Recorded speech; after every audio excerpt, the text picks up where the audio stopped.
Hello and welcome to the next episode of the Fiddler's Green podcast, number 66, King Waiting. So, for those of you who are joining me, this last week I've been stuck with a little bit of the flu, a little bit of I guess you could say it's a COVID symptom type flu, one of the wonderful varietals of flu that was developed by our government in China's in 2019. And we're so blessed to have it as a every 2 year feature of existence. And as a consequence, I'm just, you can tell, I'm absolutely zonked. So this is going to be an interesting one. But I really have to say that despite what people might have liked with the more intermittent Fiddler Green podcasts that might have been a little bit more focused in their lecture portion, I'm quite enjoying the fact that after all this time, after 3 years of doing this officially as a podcast, for once, I have a very regular schedule, a very regular room. I just installed sound insulation around me, so hopefully my voice is coming through better, even though I feel like I'm going to pass out at any minute. With the COVID varietals of flu, there is always this incredible tiredness that overtakes you just as your symptoms decrease. All of the energy drains out of you and you can barely focus. But I don't think that's actually going to decrease from the quality of the podcast. Maybe I won't be as energetic as I usually am, but it's amazing. Sometimes tiredness focuses the mind a little bit. But either way, we have a pattern now. Every other Tuesday is the Fiddler's Green podcast. Every Monday on alternating weeks is the Redwood Society community podcast, which I do with a co-host that I try to basically put the spotlight on efforts at community building at and building culture inside the distant community. Last week we had on Johann Kurtz. There's going to be a separate blog and podcast underneath the banner of Fiddler's Green as well, if you're interested in getting the business out of the way first.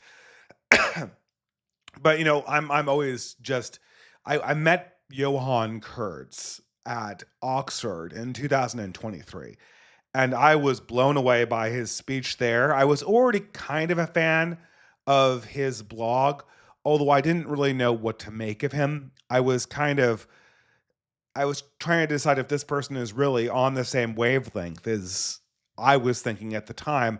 And then when I met the man in person at the Oxford event, I was just really taken back by how organized he was as a thinker, how considered he was as somebody that tried to attack difficult problems, and how he didn't shy away from the dilemmas that he kind of attacked head on. And this is the problem. Well, I mean, it's just the nature of the work that we do and the nature of this podcast. Podcasting, and Morgoth this week had this great article about podcasters and a podcast about podcasters. This is podcasting is the art of our time. It is what everyone wants. It is the product that people demand. People want to have their favorite online personalities gab about current events. And the difficulty obviously is that the quality is hard to maintain. I couldn't do this podcast weekly. It would be impossible to generate enough material to have an actual lecture. So most of the other podcasts that are regular are just people gabbing into the microphone. There's no thesis like I like to have in these podcasts. There's no larger picture, and they rarely actually address a topic of concern that's actually trying to advance the conversation in some productive way. That's how you always know what slop content is. Slop content is just a filler. It's just there to click the dopamine button to provide the algorithm or the audience with the demand that they're craving in the moment. And it's got no greater purpose to move a conversation forward or to develop a community. And the classic example of this is gender slop. Gender slop is it's just I mean, and there are some people who do gender slop really well. They're like those gourmet chefs that do they do like Twinkies, but they're the version of Twinkies that you might get in some kind of French delicatessen or French bakery. And they're just like all this puff pastry, but it's designed to look like a Twinkie. There are people like Home Math who do like the quality gender slop stuff. But the problem with gender slop is gender slop. It's the symmetrical game of men and women blaming each other for the problems in the modern dating environment, and it doesn't advance. What the audience wants is they want material that makes the other gender look really bad. So you have the Whatever podcast on one side, which is just about pointing the camera at vapid women and having them embarrass themselves on camera. And then you have like Cartoons Hate Her on the other hand. Cartoons Hate Her is, people probably on YouTube don't know this, but this is one of the most successful Substackers on the platform right now. And the question is like, okay, what makes her number one? Well, she used to be a cartoonist, hence the name. She used to be a cartoonist. I wouldn't say she was like the Peach Mom cartoonist, but it was kind of a similar slice of life cartoons about men and women relating to each other. But then she got much more success as a writer about gender.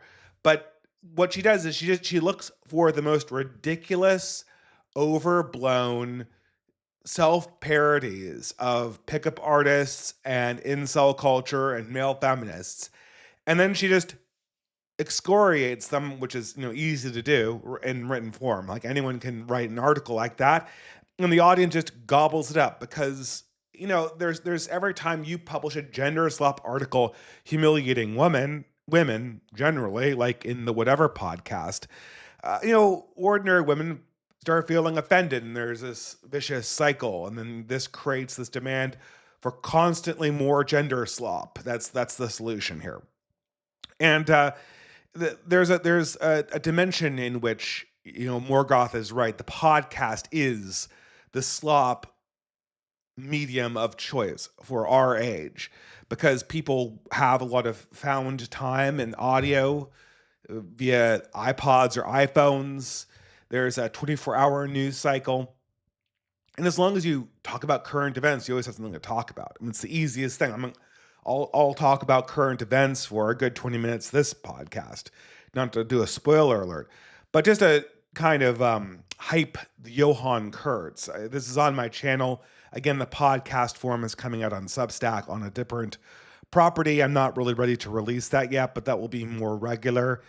And Johann Kurtz, I was struck that Johann Kurtz has no desire to engage in any kind of slop discourse whatsoever. He sees the problems as they exist, and then he tries to address them. It's hard, and it's amazing how focused he is and how considered he is. And the book and the work he's done, and it's not taking on an easy topic, was about building a legacy, which is, how do you arrange your family and your life so that it will actually leave something behind you that reflects your values and that contributes to the well-being of your people. This is something that I'm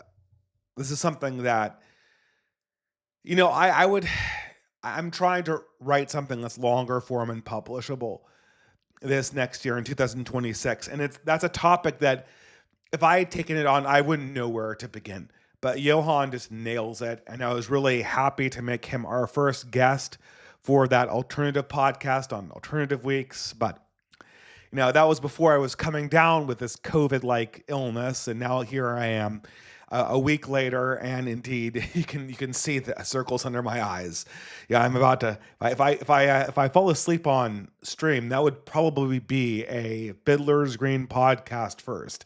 But I feel like it. It's really hard to feel like you're gonna fall asleep when you're in the middle of a live stream, because you have got the adrenaline flowing, you have the ideas coming into your mind, you're thinking about what you're going to say next. I'm at that stage where I could literally pass out, even when I'm talking at a very high volume and to an audience here. So we're going to get on to it. I don't know. The first problem with this week was that in the last 2 weeks, virtually nothing has happened. And again, lots of stuff has happened. The economy is falling apart. The general decline has set in. There's but there hasn't been anything in terms of what people would be interested in terms of discourse. I mean, there has been a few things. Luckily, I was saved by the events of this weekend. But I think the first thing, to really point out in this whole process is that we really are at to the point where uh, I thought this would take longer. I really did. I thought we were covering this story for about 2 or 3 podcasts since it erupted with the appearance of Nick Fuentes and Tucker Carlson. And I think even before that, there was the whole outrage over the Republican group chat. Was that, I can't remember if that was before or after the Fuentes appearance on Tucker Carlson. But either way, this is what kicked off the conservative civil war, and it probably only happened because Charlie Kirk had died. And maybe I should just preface this by saying, sip of my English breakfast tea, which will be another standard of the show. That is my podcasting tea of choice. I really should have some kind of company of right wingers that produces the perfect English breakfast brand tea that I can sell you guys. That would be a nice little plug, but I don't. I just take the constant common ones that you get at the grocery store for discount. Probably comes from India or something like that, for all I know. I mean, India is like the tea capital of the world, but not to cast aspersions on an Indian food products. But I'm just trying to think of some low rent tea location. But either way, and it is apparent, and this is sort of a tragedy. It is apparent right now just why assassinations are so effective when they're used against the right wing. It when the I was never a fan of Charlie Kirk. Like I said before, the one time I had a video on him was in 2021, just before I moved across the country to the East Coast. It was a long time ago. Feels like a different world. That was back when the video essay had not died yet. I was still mostly a video essayist and not a written word essayist / podcaster like I am now. I kind of feel like I just cut my video essays in two, and now you have the essay version and then the audio visual version and my YouTube channel. But whatever. And I had a very negative opinion on Charlie Kirk. I thought he was fake. I thought that he was, in some sense, produced by Con Inc., which was, a very unfair, but not hard to see why I would think that. He had a very polished image, and he stuck to his talking points. And it was when he debated Vosh or Destiny or whoever he was debating against. The video was called "The Squid and the Whale." It felt like I was hearing two performances that were going off against each other. There wasn't any engagement. When I want to see a debate, what I want to see is a clash of two spirits struggling with. It's a struggle for power. It's like a wrestling match. And when you have Vosh and Charlie Kirk up there, as much as I detest Vosh from a character point of view, and as much as I came to appreciate Charlie Kirk from a character point of view, they were just kind of going through a routine, right? Like Charlie Kirk had the Charlie Kirk routine, which is at that point highly based on the Ben Shapiro routine, and Vosh had the routine that he copied from Destiny. I had a very not a very flattering opinion of him, and it was getting better. Obviously, he was coming around to saying many of the things that we talk about in these spheres. And then seemingly out of nowhere, Charlie Kirk was suddenly assassinated, and I think it was at a very particular moment, because that was just after Irina Zarutska had been killed, and Charlie Kirk was a big advocate for the outrage over Irina Zarutska. And when you saw this, you were thinking, my God, finally we're coming around to realizing what political reality looks like in 2025 America. This is a huge step forward. And then 3 days after that outrage reaches its zenith, he's gunned down in the middle of a conversation, no less. And that was a moment. That was a turning point in all of our imaginations. And it was a turning point in my own feelings about how discourse was supposed to work. I blocked a bunch of people after that. I blocked a few people from, I blocked the whole crowd from Jacobin. I blocked Matt McManus or whatever. I was just so tired of dealing with the lies. They're lying about a guy who literally was gunned down for trying to have a conversation with them. I can't pretend like there's a conversation going on there anymore. And of course, I, like many other people, said Charlie Kirk is the turning point. That was the kind of poetic message. And look, for instance, the assassination of Martin Luther King probably helped the civil rights cause more than he would have had he been alive through the 70s. And why is that? Because if he had gone through the 70s, Dr. Martin Luther King, or I probably shouldn't call him doctor, after it was revealed that he earned it through plagiarism, but if he had gone through the 70s, Martin Luther King would have revealed himself to be a Jesse Jackson-like figure. Very much a partisan, very much a radical, very much on board with all of the exceptions. It would be exceedingly clear that by the content of our character, not by the color of our skin, was a campaign promise, not a lived principle. And there would be no way that Republicans would have co-endorsed Dr. Martin Luther King as some kind of secular saint in the American pantheon, as they did all throughout the 80s and all throughout the 90s. And he did more for that cause dead than alive, not least because he didn't even write his own speeches. And it allowed them to kind of sweep the less savory aspects of his personality under the rug. You couldn't say that Dr. Martin Luther King was an immoral person, even though there's kind of a case for that. I am, as a Catholic, a believer in an invincible martyrdom. This is something that maybe my Protestant friends will give me shit over. But I think there's good biblical evidence for it, so they shouldn't.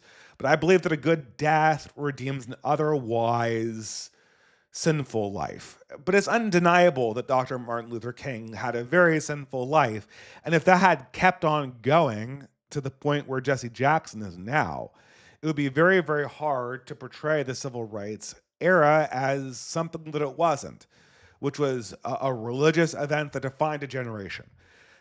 In reality, it was a cynical managerial ploy to punish the elements of America that were not on board with the direction that essentially the ruling class wanted to go in, politically speaking. The same is not true for Charlie Kirk, though. Charlie Kirk gets shot, and in some sense, there's a momentary explosion of enthusiasm from the right wing. A lot of people become more dedicated, myself included. A lot of people start going to church again. That's something that you see everywhere. But that's kind of immediately attenuated. And what replaces it, the next lineup, you can just go back to my podcast. We do them every 2 weeks now. So now I can use the tempo of the podcasts to tell time.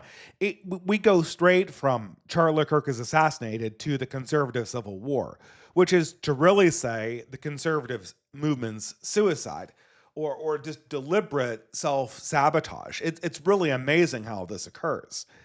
And so unlike, and you could argue this is necessary, but unlike the progressive movement, when they get a martyr, the conservative movement dies or recedes. When conservatism has a martyr, the conservative movement kills itself. Again, I don't think it's untrue that Charlie Kirk was a turning point, but his turning point is really something that only makes sense as the precursor to the death of conservatism. I mean, it's over. It is absolutely over for these people. And we'll get into this, but it is absolutely over for these people because none of their attempts to contain the energy coming out of Charlie Kirk was successful, and none of their pretenses to be gatekeepers actually held water. people wanted me to comment on this, the racist white woman trope. And I'm in the middle of writing like 4 articles, because what happens when you get sick is all your current projects go on hold. So, it because you can't really write when you've got a fever. So I'm trying to get one out about gender politics. But I mean, suffice to say, people like these. There's been a series of new videos. It's almost a genre at this stage, where some white woman, sometimes with children, sometimes not, comes in contact with local color, shall we say, and then drops some colorful gaming words or makes an aggressive threat in a way that would otherwise, in previous eras, in the 2020s, in the early 2020s, get her unceremoniously canceled. And this is greeted by the internet as a new thing. These are our new leaders. Of course, if you look into the lives, this is the slide on the picture right now is an anime image of Shiloh Hendricks. Again, this is highly idealized for one. Shiloh Hendricks is somebody who obviously was a lower class white person. Someone my parents would have called white trash back in the day. She was in the right. She was with her child. But even how we have to separate the myth from her child is essentially another child robs from her or from her kid. She gets angry, drops the N-word, the N-word of power, and then in an act of defiance, after acting kind of goofy and silly while she's being recorded, supposedly to cancel her, she kind of says the N-word again defiantly and flicks him off. Now, I wish it was as clean or as crisp as this, where there was this smirk and this defensive posture of defiance, like brandishing the N-word, like some pioneer woman would pick up her husband's musket to defend her homestead against the invading Cheyenne during the pioneer times. That would be ideal, and that's obviously what this AI generated image had in mind. Again, these actual interactions are much less photogenic. It feels a lot more like Jerry Springer, a lot less like the valiant defense of a wife for her homestead, or her child, brandishing the N-word as opposed to a musket or whatever. But, and the other thing too is that these people, when they're doing this stuff, when these women are reacting these ways, they're not leaders. This is, again, the image we have in our mind are these women are taking a stand. They're not taking a stand. They're not taking a stand. What they are doing is that they're picking up on the vibe shift that happened last year, or that happened in America. People are just kind of over these antics from other minority groups. People call it, what is it, black exhaustion or whatever. There's a certain exhaustion that's inhabiting the white community. And these women are picking up on it. And they're reflecting an attitude that they're meant to have back in these highly publicized ways, unfiltered, in a way that many women do this, even though it might not be entirely advisable. Certainly, what we've learned is that the elites are much more willing to pursue these women in court, even after they've escaped the immediate attempts to cancel them. I just realized here, I got to get rid of this shirt. It's a faded decal that says that has a Warhammer crest here, but now that the entire Aquila is faded, it just looks like I have, looks like I have like someone threw an egg at me in my chest. But the faded decal t-shirts are the worst. But whatever. But this is not something. In some ways, this is nothing to talk about, because these women don't represent ideas themselves. They are just sort of the lagging indicators for a broader attitudinal change that has happened across the white community or the conservative community. But it's indicative of just this new perception everyone has. And under this perception, conservatism just doesn't have any use. At this stage, all of the things that conservatism relied on being true. I mean, conservatism saw the victory of Trump in 2024 and thought, oh, wowee, people are really, really tired of the Democratic Party. And now it's our turn again to be the loyal opposition, to be the guardians of the post-war consensus, but just in a more conservative way.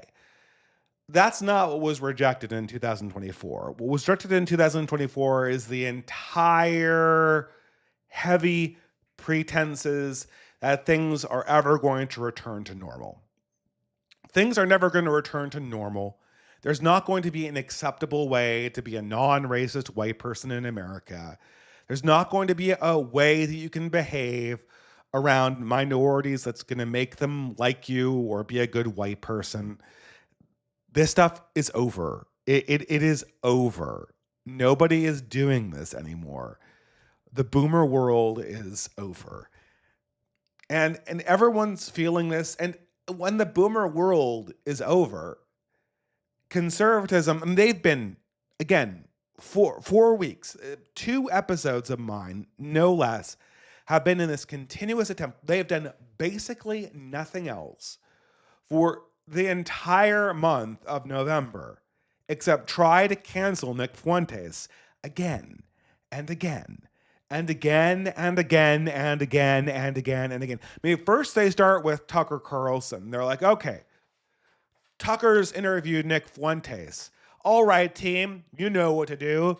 Nick Fuentes is persona non grata, so we're going to cancel all the people who interviewed him. So let's cancel Tucker Carlson. Let's cancel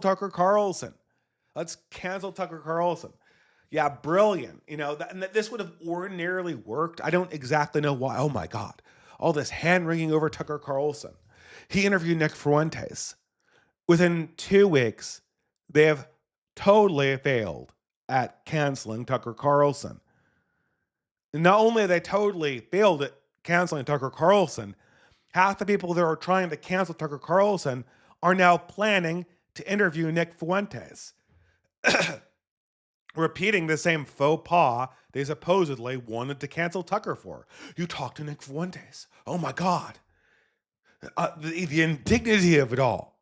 Nobody cares. Nobody cares. What is this? What era of the world is this?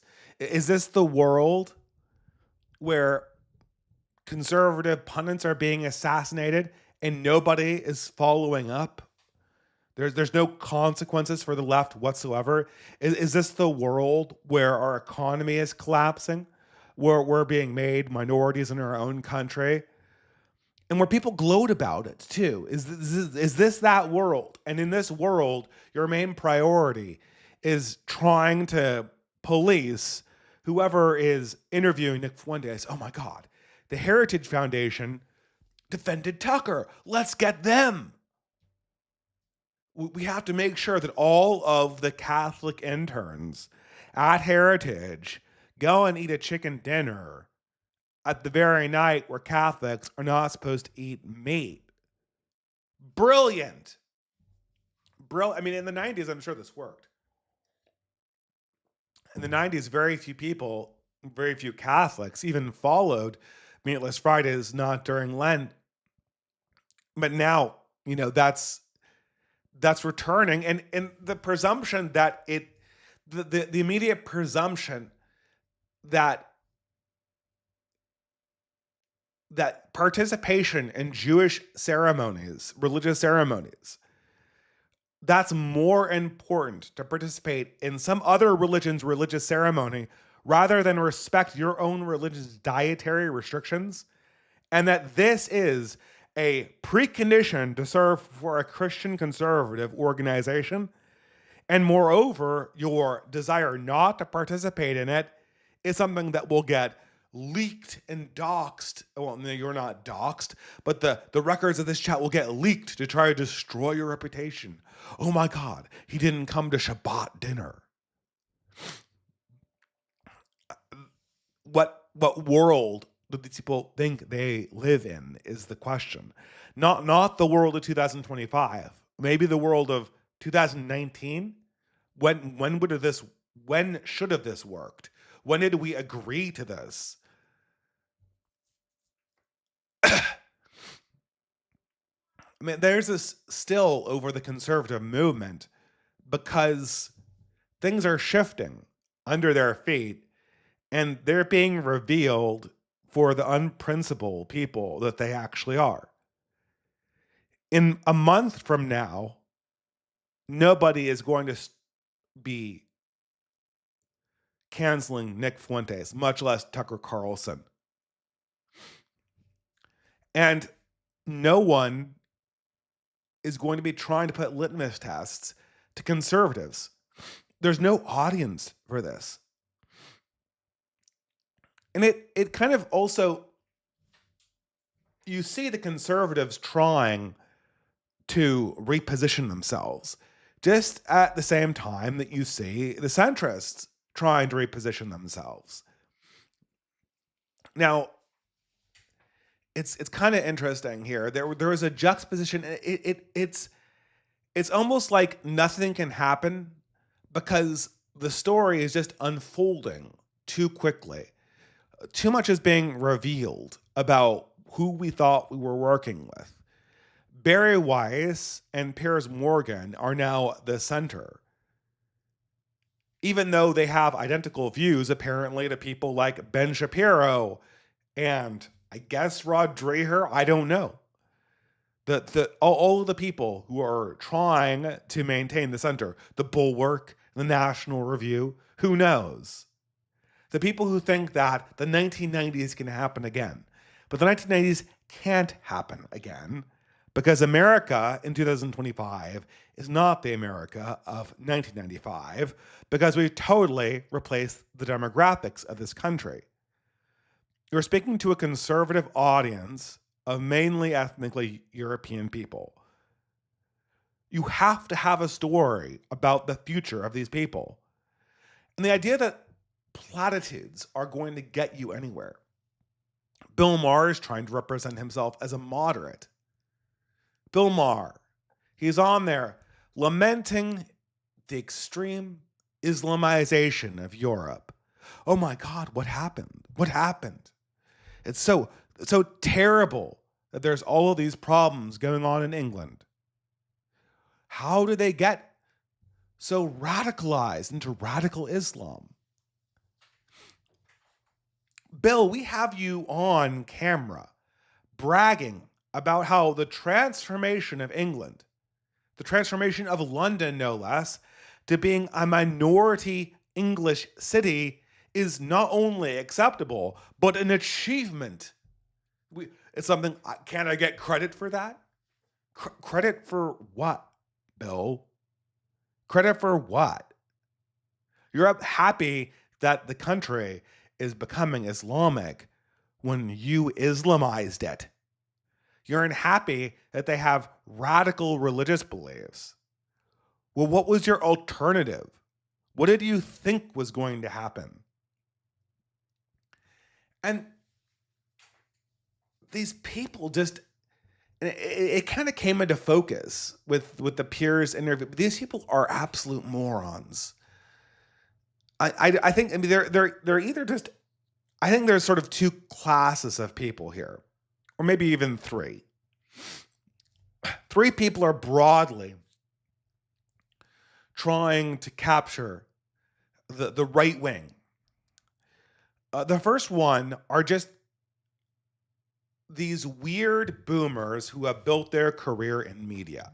And they built their career in media by essentially complying with the mainstream view on the world in most important regards. These are your Bill Mahers. These are your Piers Morgans. These are, to a certain degree, the Barry Weisses. All the people that are trying to pivot back to the center. Maybe you could even include the Young Turks, although we'll see what happens there. I mean, is there a center left? There might be. There might be a center left. I mean, there's no people in the center left. The position of just defending corporate neoliberalism as it is it is a political position with almost zero constituency attached to it. Almost no young people like this.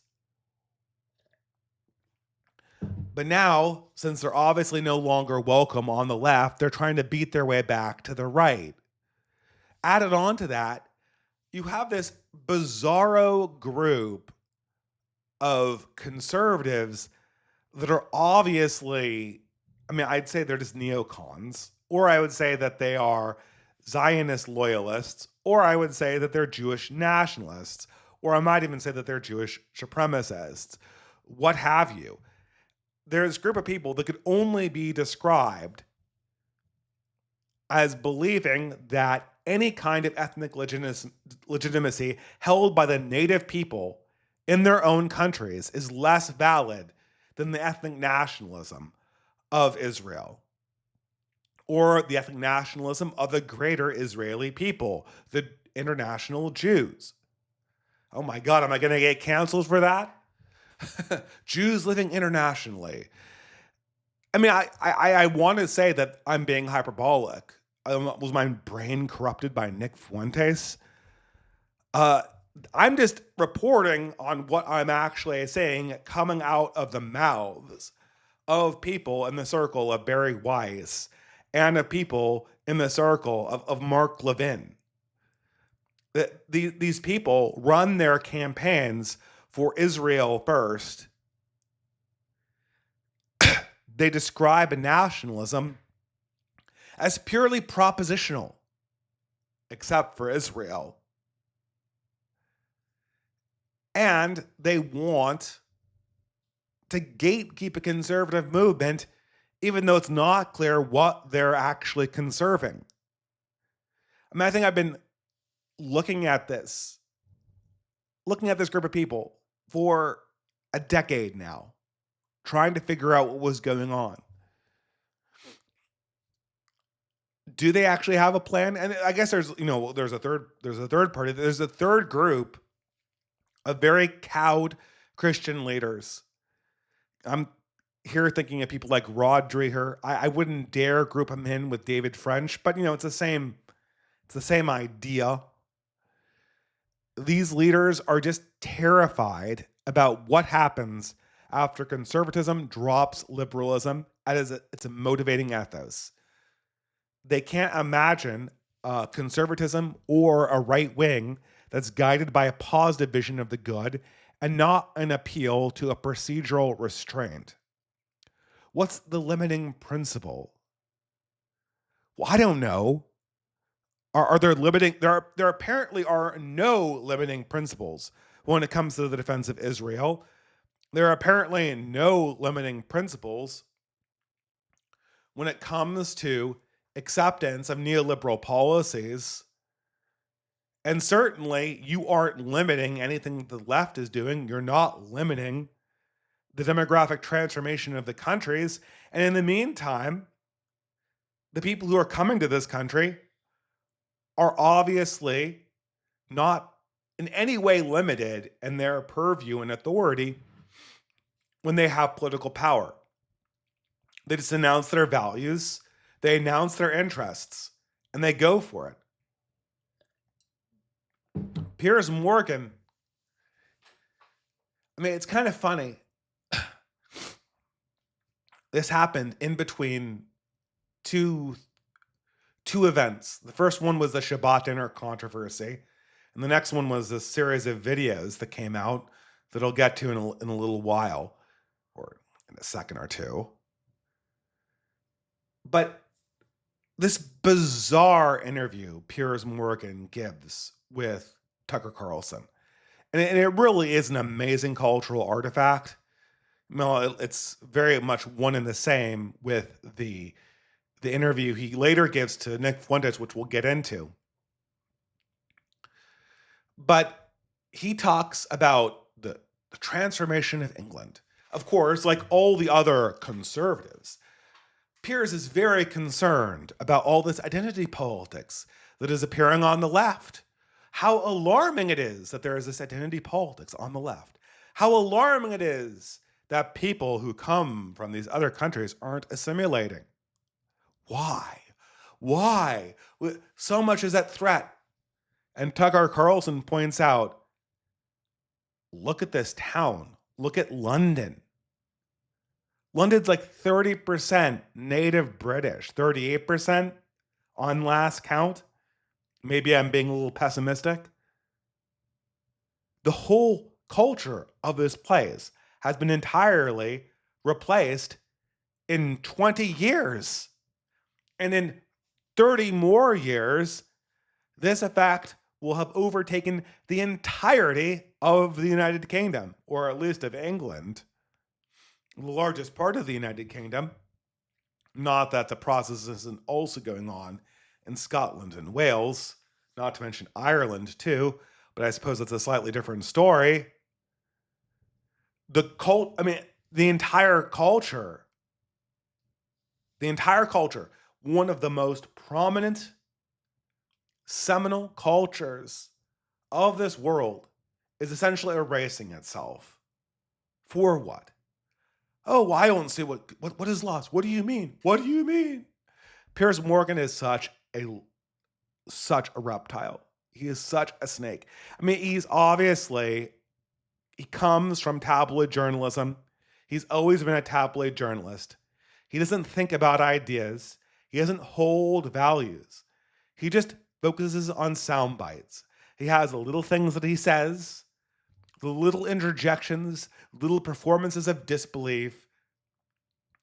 I don't see what's lost. It's an evolution. It's an evolution. Well, I mean, you said so yourself, Piers. You changed the people. You changed the culture. And it's not like you made England some kind of universal John Lennon's Imagine where nobody has any identity politics. You just replaced the identity politics and culture of your own native Anglo-Saxons with people from the subcontinent, with people from the Caribbean, with people from Sub-Saharan Africa. Oh, but why? Why do you care? Why do you care? Later in a Twitter thread, Piers, and I think that I don't exactly know how. I don't know. Maybe I don't honestly know what's going through this guy's head. I think that maybe he thinks that this is obviously there's something to be said for outrage peddling. This is people. Excuse me. I am recovering from the flu, so please be forgiving with my voice at this time.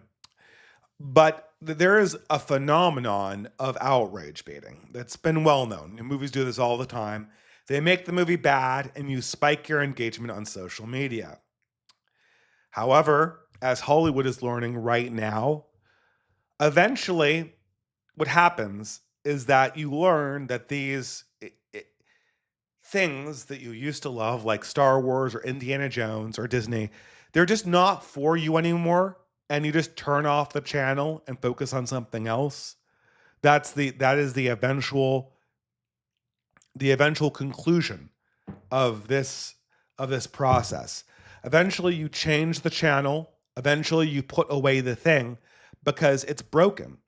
A great example is Ben Shapiro, right? He is, for the last 4 years, since the end of COVID, he has essentially been mostly known online for defending this kind of pull yourself up by your bootstraps, boomer con, work for Panda Express, young man.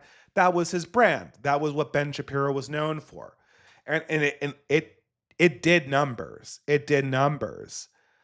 But what is it? Eventually you get to the point where Ben Shapiro, just, 2 weeks ago, he gets on his podcast and tells everybody that, oh, well, you have no right to live in the place where you were born.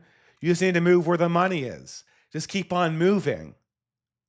You know, it's just tough luck. You're such a wimp for not just moving immediately out of your community to wherever the money is. We can't make accommodations for you. You can't save your community. What you just need to be rootless and more rootless than most because God forbid Christians have any kind of concerted, real religious, ethnic, or racial identity that might unify them in a diaspora. No, you just need to be interchangeable Gentile economic units. You just need to move wherever the money is, whenever it's convenient. And then, after making that wonderful assessment, Ben Shapiro goes on and talks for 20 minutes about how we need to be able to murder babies so that his ethnic group can occupy a particularly desirable place in Palestine, which is highly contested. This outrage was different. It just, at some point, you just kind of give up on these things. The air just kind of flows out of the room and people just stop watching. I don't care what Ben Shapiro says, even to object to it. Piers Morgan, his statement shortly after Tucker. Well, there's lots of people who I would trade. Always the justification for why are we ethnically cleansing one of the most prominent and celebrated ethnicities of all time from their native land? Well, it's because of the restaurants. Because of the restaurants, Tucker. We don't have good food. We had to go to India to get good food. And then we couldn't just take the recipes like they do in every other country. We had to import all of them here to the point where they're more numerous in London than actual English people. And the food's so good. And then on Twitter, he says, I'd trade my people away for a good tikka masala. It's just, and of course, everybody immediately thought back.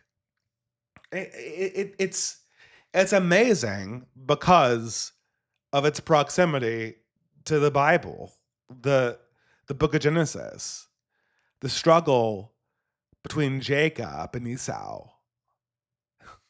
What does Jacob say? Brother, give me thine inheritance for this bowl of soup. I mean, the deception's a little more complicated than that. But for ages and ages and ages, we've been celebrating, or at least learning the lesson of the fool who traded his people's heritage away for a bowl of soup. And what is the message, even now, that Jews teach to their own children? Well, when your people are threatened, you don't sell them out for anything. If you were surrounded by Gentiles and they said that they would declare peace if you gave up to them as a hostage the lowliest of your prisoners that was Jewish, you would refuse because the solidarity inside the people is firm. Here, the absolute idiot is just publicly bloviating about how he'd give up his people, his countrymen, for fucking slop food. It's not even authentic Indian cuisine. I'm pretty sure tikka masala was invented in the United Kingdom. I'm pretty sure, like most American Chinese food, like orange chicken or General Chicken, this was an invention. This was a westernization to make Chinese food, or in this case, Indian food, more palatable to a Western restaurant going population. And here he is just salivating over it. What fools. It's absolutely embarrassing. And the reason why this plays, and I probably would have forgotten about that comment about the tikka masala if it didn't immediately play right before this. Well, it wasn't just this guy. There's a variety of videos there were videos from our good congresswoman from Minnesota about how Somalian identity is firm, and I am 100% Somalian, and we have to defend the Somalian interests worldwide. I don't represent Minnesota. I represent Ilan Omar. I represent the entire Somalian community, and will retake our lands that the Ethiopians took from us, and Huron and so forth and whatnot. I mean, I guess, I mean, Ben Shapiro is doing it. Ben Shapiro thinks that it's right and proper for United States senators to get up on stage and start pressing the territorial disputes of foreign nations inside the United States.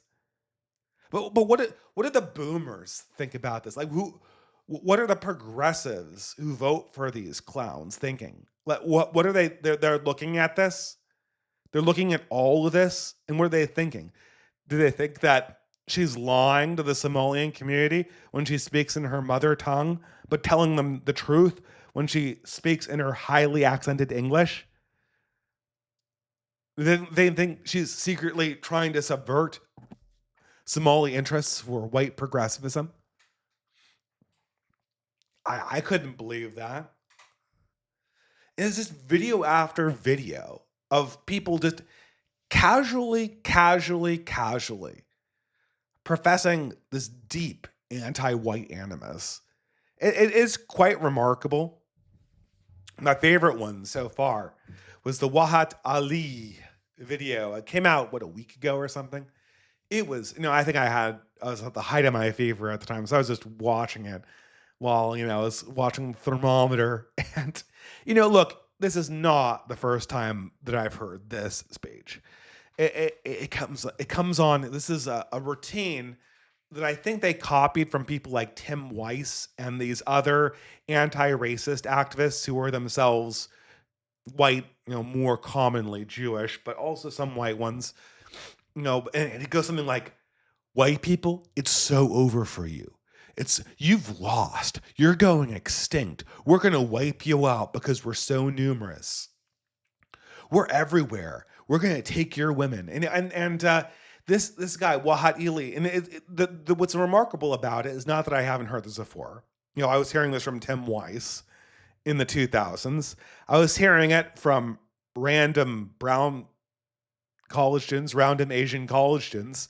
If you talk to people who were in politically leftist groups like I was, every now and again, you would hear this triumphalist bragging about how Europe and America and really all white people are going to be conquered by the tide of color. And it feels like a speech that could be taken from the Camp of the Saints or whatever, right? But like, if you said this, if I said his speech and then attributed it to somebody from Pakistan, that would be considered a racist rendition. As a matter of fact, Camp of the Saints features a speech, and I think that's where the words Camp of the Saints, we will take the Camp of the Saints for ourselves. By that they mean Europe, right?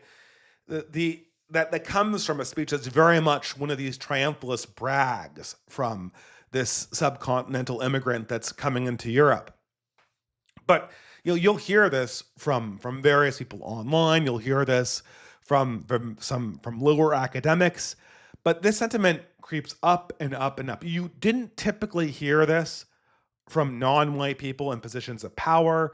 You didn't hear this really from New York Times authors, or usually you didn't hear this from professors at good colleges. Now you are. And what is the message? Oh, we're going to destroy you. We're going to wipe you out. We're going to take your women. Like, he literally claims that. Again, this is part of the brag, which is obvious. It's additionally ironic because, at least dating wise, South Asian men tend not to fare very well in any other race's estimation of their qualities as mates. So there's a lot of cope that goes into this. But I think this is this is borrowed from people like Tim Weiss, who were like, oh, I know we'll piss off the racists. What if we say that we're going to take their women? So they walk into the stereotype and literally proclaim, Wahat Ali in this video proclaims the women, they're all going to be ours, and they're all going to become part of our people, and then we're going to totally defeat you, and you made the mistake when you let us in the first place. Yes. And then not only that, he then looks into the camera and goes, your culture is shit, your food is shit, your history is shit, your society is shit, and it deserves to die. And then more triumphalist bragging about how the brown coalition is going to destroy the white people. And of course, this is he messes this around, right? It's not just he's Pakistani. It's not just Pakistanis. It's like every other brown person is on one team, which is of course ridiculous. Hispanics, he groups in Hispanics from South America and from Southern Europe, maybe. Anyone who's met Hispanics or Southern Europeans know that they're much, much, much more sympathetic to Northern and Central Europeans than they are to people from Pakistan. But that's not part of the narrative. Part of the narrative is that all of the non-white people in the world are going to get together and we're going to destroy Whitey because Whitey has got bad food, bad culture, bad history, and this is revenge for, I don't know, imperialism, racism, capitalism. Capitalism, which is of course exclusive. No one practices to the extent that capitalism exists. China doesn't practice capitalism. Pakistan doesn't practice capitalism. Africa doesn't practice capitalism. Capitalism is a white thing, and we're going to punish you for it. The narrative, of course, it's very. What? I mean, look, history is always like this. There are always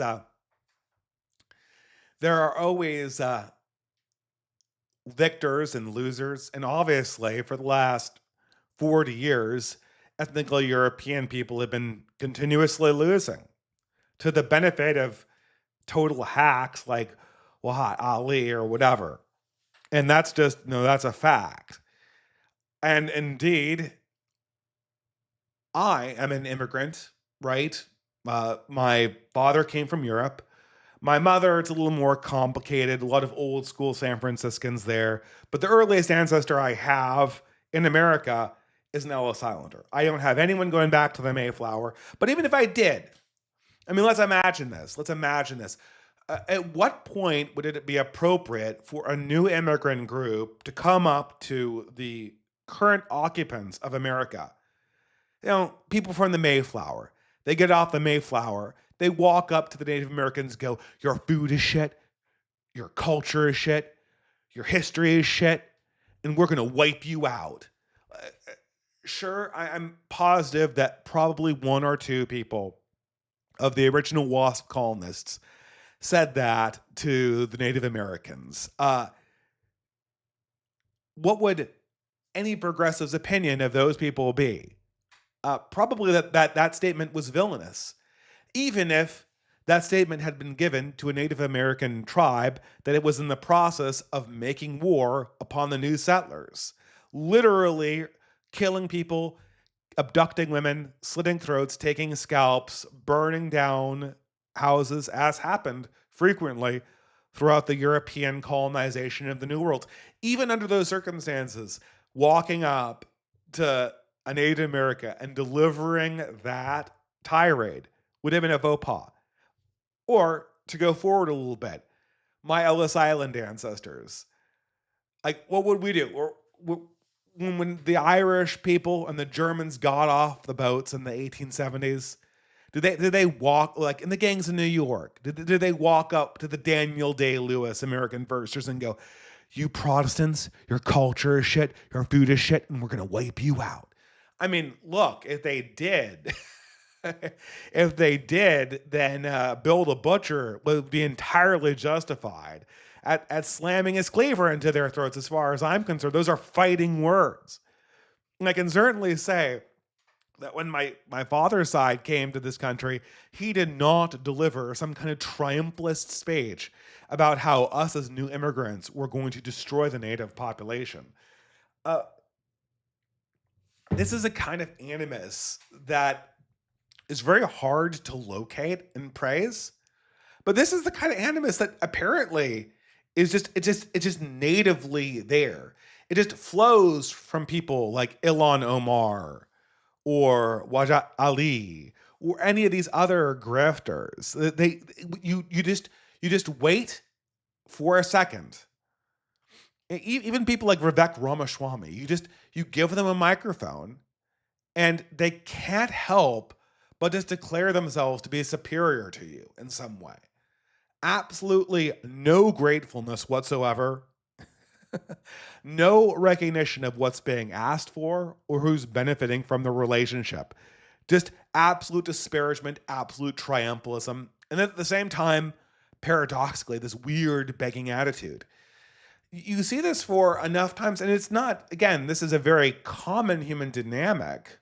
Like I said, I wouldn't doubt that in the years of Blood and Meridian, there would be no lack, there would be no few white people who would be able to give a similarly aggressive speech to the various Native American tribes that were being destroyed.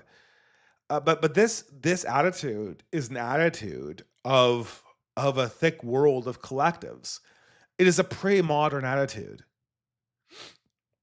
Boomers. There's two ways to react to this, and this is the water we swim in. This isn't the first time we've heard this speech. It won't be the last. This is going to be the talk going forward. This is the left at this stage. We want revenge. We hate you. We're going to take your stuff. Now, there's two different reactions to that are valid. The first one is to be a progressive and essentially try to join the revolution on the side of the newcomers, to join the revolution against your own people. I don't know if that really, I guess if you do so with proper declarations, it's not necessarily even treachery. It's just affection, which I consider very, very different than treachery, but not honorable either way, really.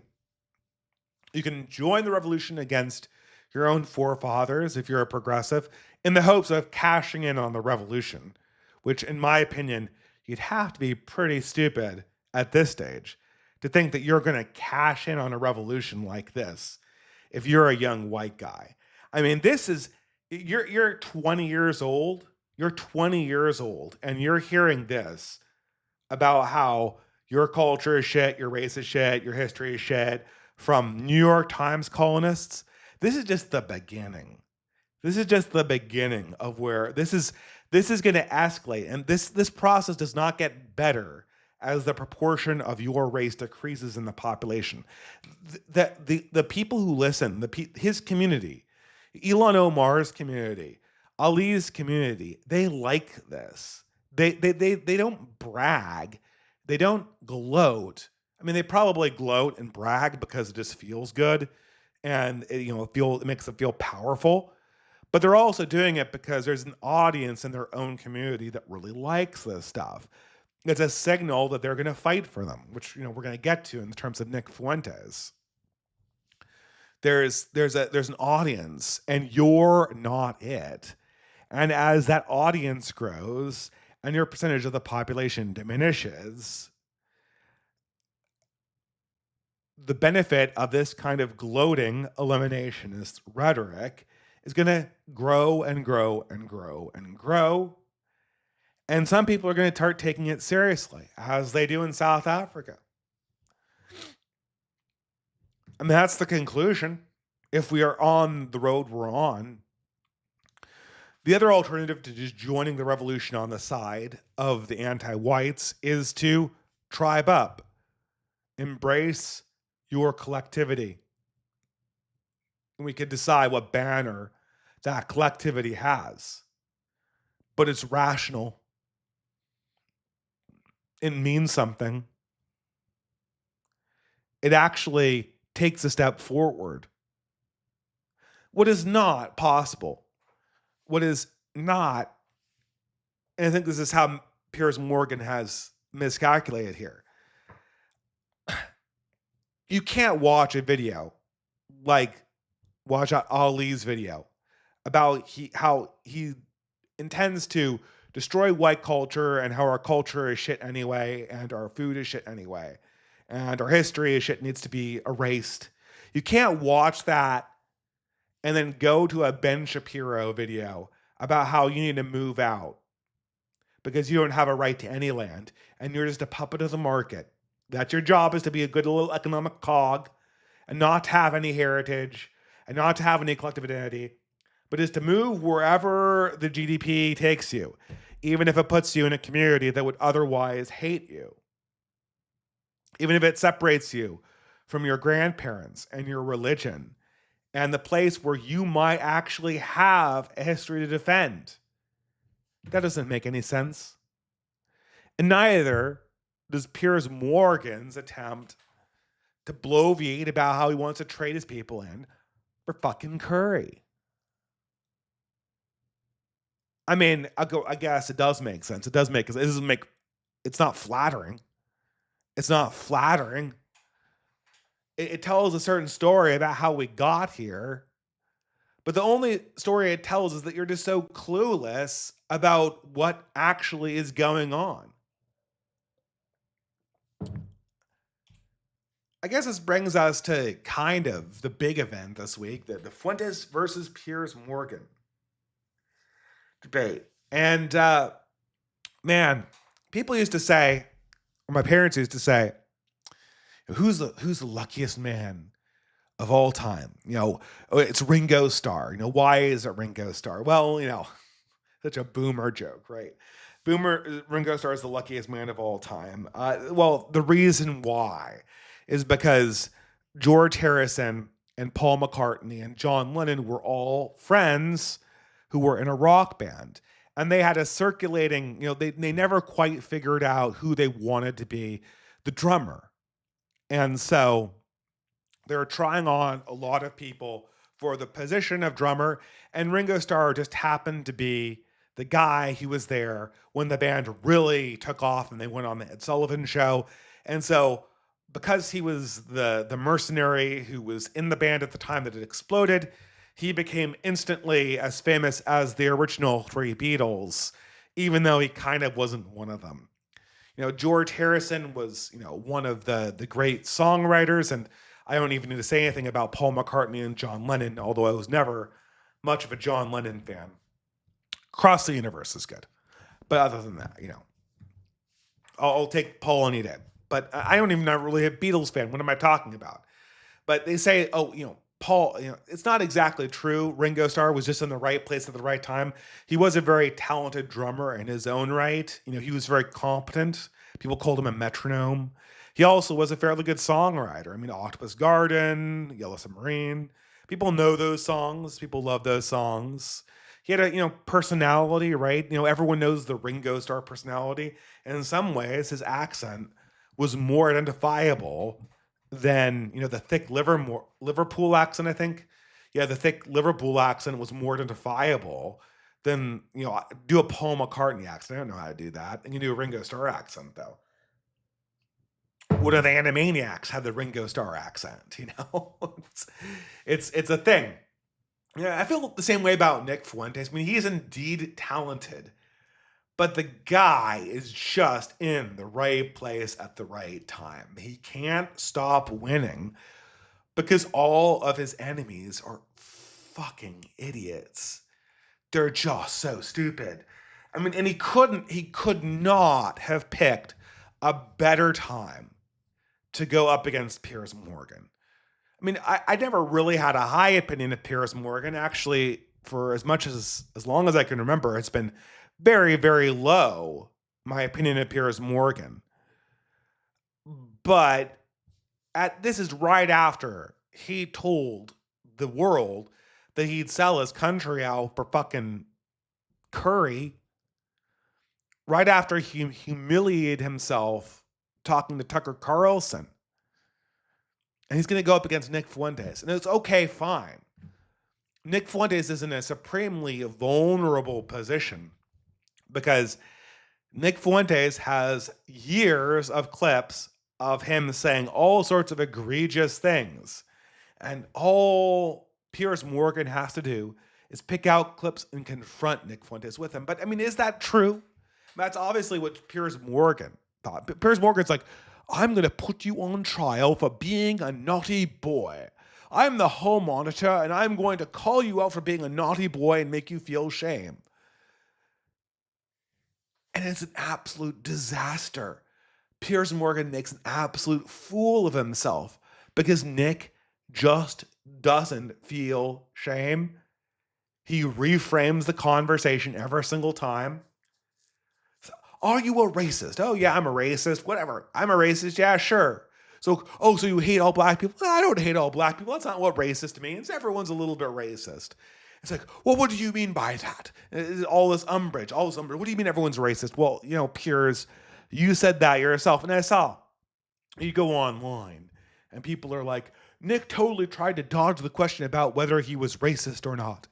He said he wasn't. He was racist. He was totally comfortable with not wanting to live around black people. And then he went on and said that some of his best friends were black people.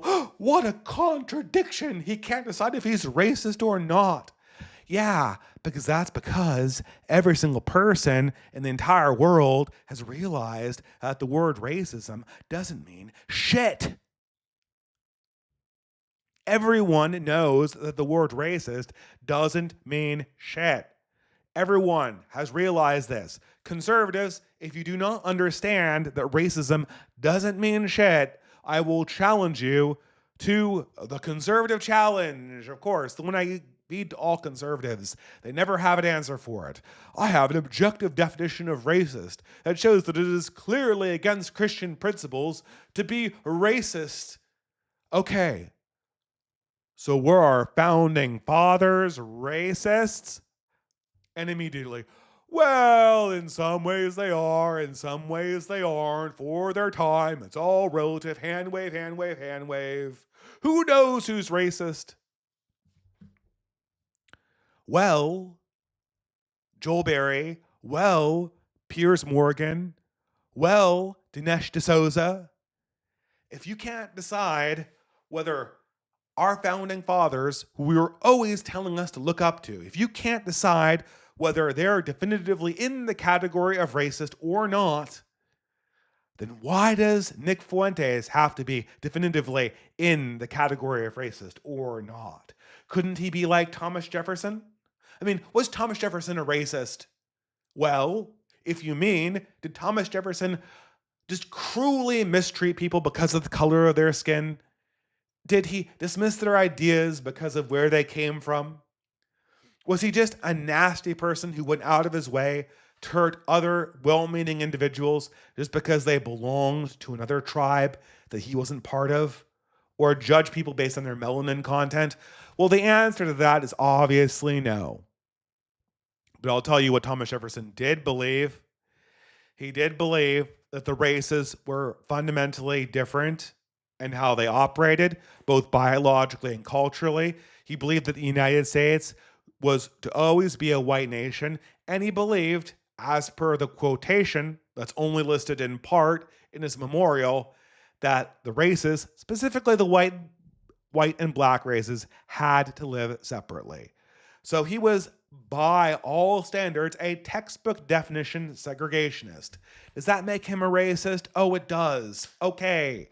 So you don't really care. You don't really care because now arch racist Thomas Jefferson is the very person that you want to erect as a moral arbiter of our own time based on the words that he wrote in the Declaration of Independence and kind of in the Bill of Rights. I know he didn't write it. He demanded it, but I'll kind of credit him for that idea in the Constitution. You want to revivify these people like Monroe and Washington and Franklin and Jefferson. They are all racists by your definition, by the Piers Morgan definition. Oh my God, he said he was racist. This discredits everything you said. If we can attach the word racist to you. Well, Piers, guess what? That discredits almost everybody who put together your entire society, that wrote your dictionaries, that built the London Library, that created the Tower of London, that made Britain what it was, that gave you your education. You were educated by a racist. You were molded by a racist culture. Everything you have comes from that racist culture, if you're using that definition. If we're not just holding racist to be the proximate definition of bigot. If we're not saying that, if we're saying that it is some kind of broad racial awareness, and everything Piers Morgan has was manufactured by that, and now here he is, electing himself to be the judge of history. Oh, isn't it true, Nick? You said you thought Hitler and Stalin were both cool. Don't you know Hitler and Stalin were the worst murderers of all time? Oh, yes, Piers. I mean, kind of. I mean, don't get me wrong. I'm not a Nick Fuentes fan. But you'd think it would be apparent that saying I like both Hitler and Stalin obviously means that you're not an ideologue for either one, not least because both Hitler and Stalin were each other's main political rivals for their entire lives. It had to be ironic. Otherwise, it would be a contradiction. It couldn't possibly mean some kind of dedication to the cult of Adolf Hitler. No genuine Hitlerite ever said he thought Joseph Stalin was cool. Are you kidding me? Oh no, you said the words. You said the words. You said that these mass murderers are cool. Guess what? Guess what? I called up somebody on the phone and he says that his father died in the Second World War at the hands of Adolf Hitler. Do you still think he's cool? What is this? It's past the point. It's past the point where anybody living could come on the phone and get outraged who had a personal experience with World War II. The World War II generation is almost all dead. The war ended 80 years ago. If you were an adult when that war ended, you would be 100 years old right now. Hitler didn't kill anybody, or I don't know, maybe he might have killed some infants, but he killed barely anybody that would be alive today if he had not done his atrocities, or if Stalin hadn't either. Stalin's crimes are 90 years ago. Stalin's crimes are 90 years ago. What is this, Piers? And you want this to gate a conversation on politics. If I said Genghis Khan was cool, would that end the conversation? If I said Tamerlane was cool, would that end the conversation? If I said Charlemagne was cool, would that end the conversation? Or Augustus Caesar, or Julius Caesar, or Alexander the Great. Any great conqueror in history, take your pick. Muhammad, the Muslim prophet. Oh my God, you think Muhammad, the prophet of Islam, is cool? Well, I've got a Jew on the phone from the tribe of Quraysh who says that his great grandfather was killed by Muhammad. Who cares? We're talking about history. We're talking about ideas. You obviously don't care about this. Okay, Piers, well, guess what? My father was in World War II and had bombs dropped on him by Allied Bomber Command in both Britain and America. Do you condemn the British and American governments? What are you talking about? That was 80 years ago. It's not the same government. Yeah, no shit, it's not the same government. That was 80 years ago. Nobody who dropped those bombs is alive right now. We're talking about the modern world. Everything Piers Morgan is trying to do is gate a conversation around umbrage. I mean, it is, I'm getting heated. Hit the wrong button. I'm getting heated, but it's so funny. You could not ask for a better opponent for Nick than Piers Morgan. You could not ask for a better opponent. He's just Roadrunner. I mean, you know, what does Roadrunner do? I mean, I guess he competently runs, and Nick competently ran his mouth, but it didn't matter whether Nick competently ran his mouth, because while he was competently running his mouth, Piers Morgan was launching anvils and then hitting himself with them every single time. I guess, I shouldn't put Nick down. I mean, every single time it was like a perfect reframe. Everyone can see what you're doing, Piers. Everyone can see that you're trying to give a low blow and not talk about the issues. You know that's what's going on. And then immediately Piers Morgan looks like a moron. I don't know what to say. And of course, now Nick is completely not contained.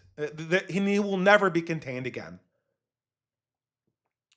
The idea now that you can hold Nick back from the mainstream is now gone the way of the dodo. There's no way to hold this back anymore.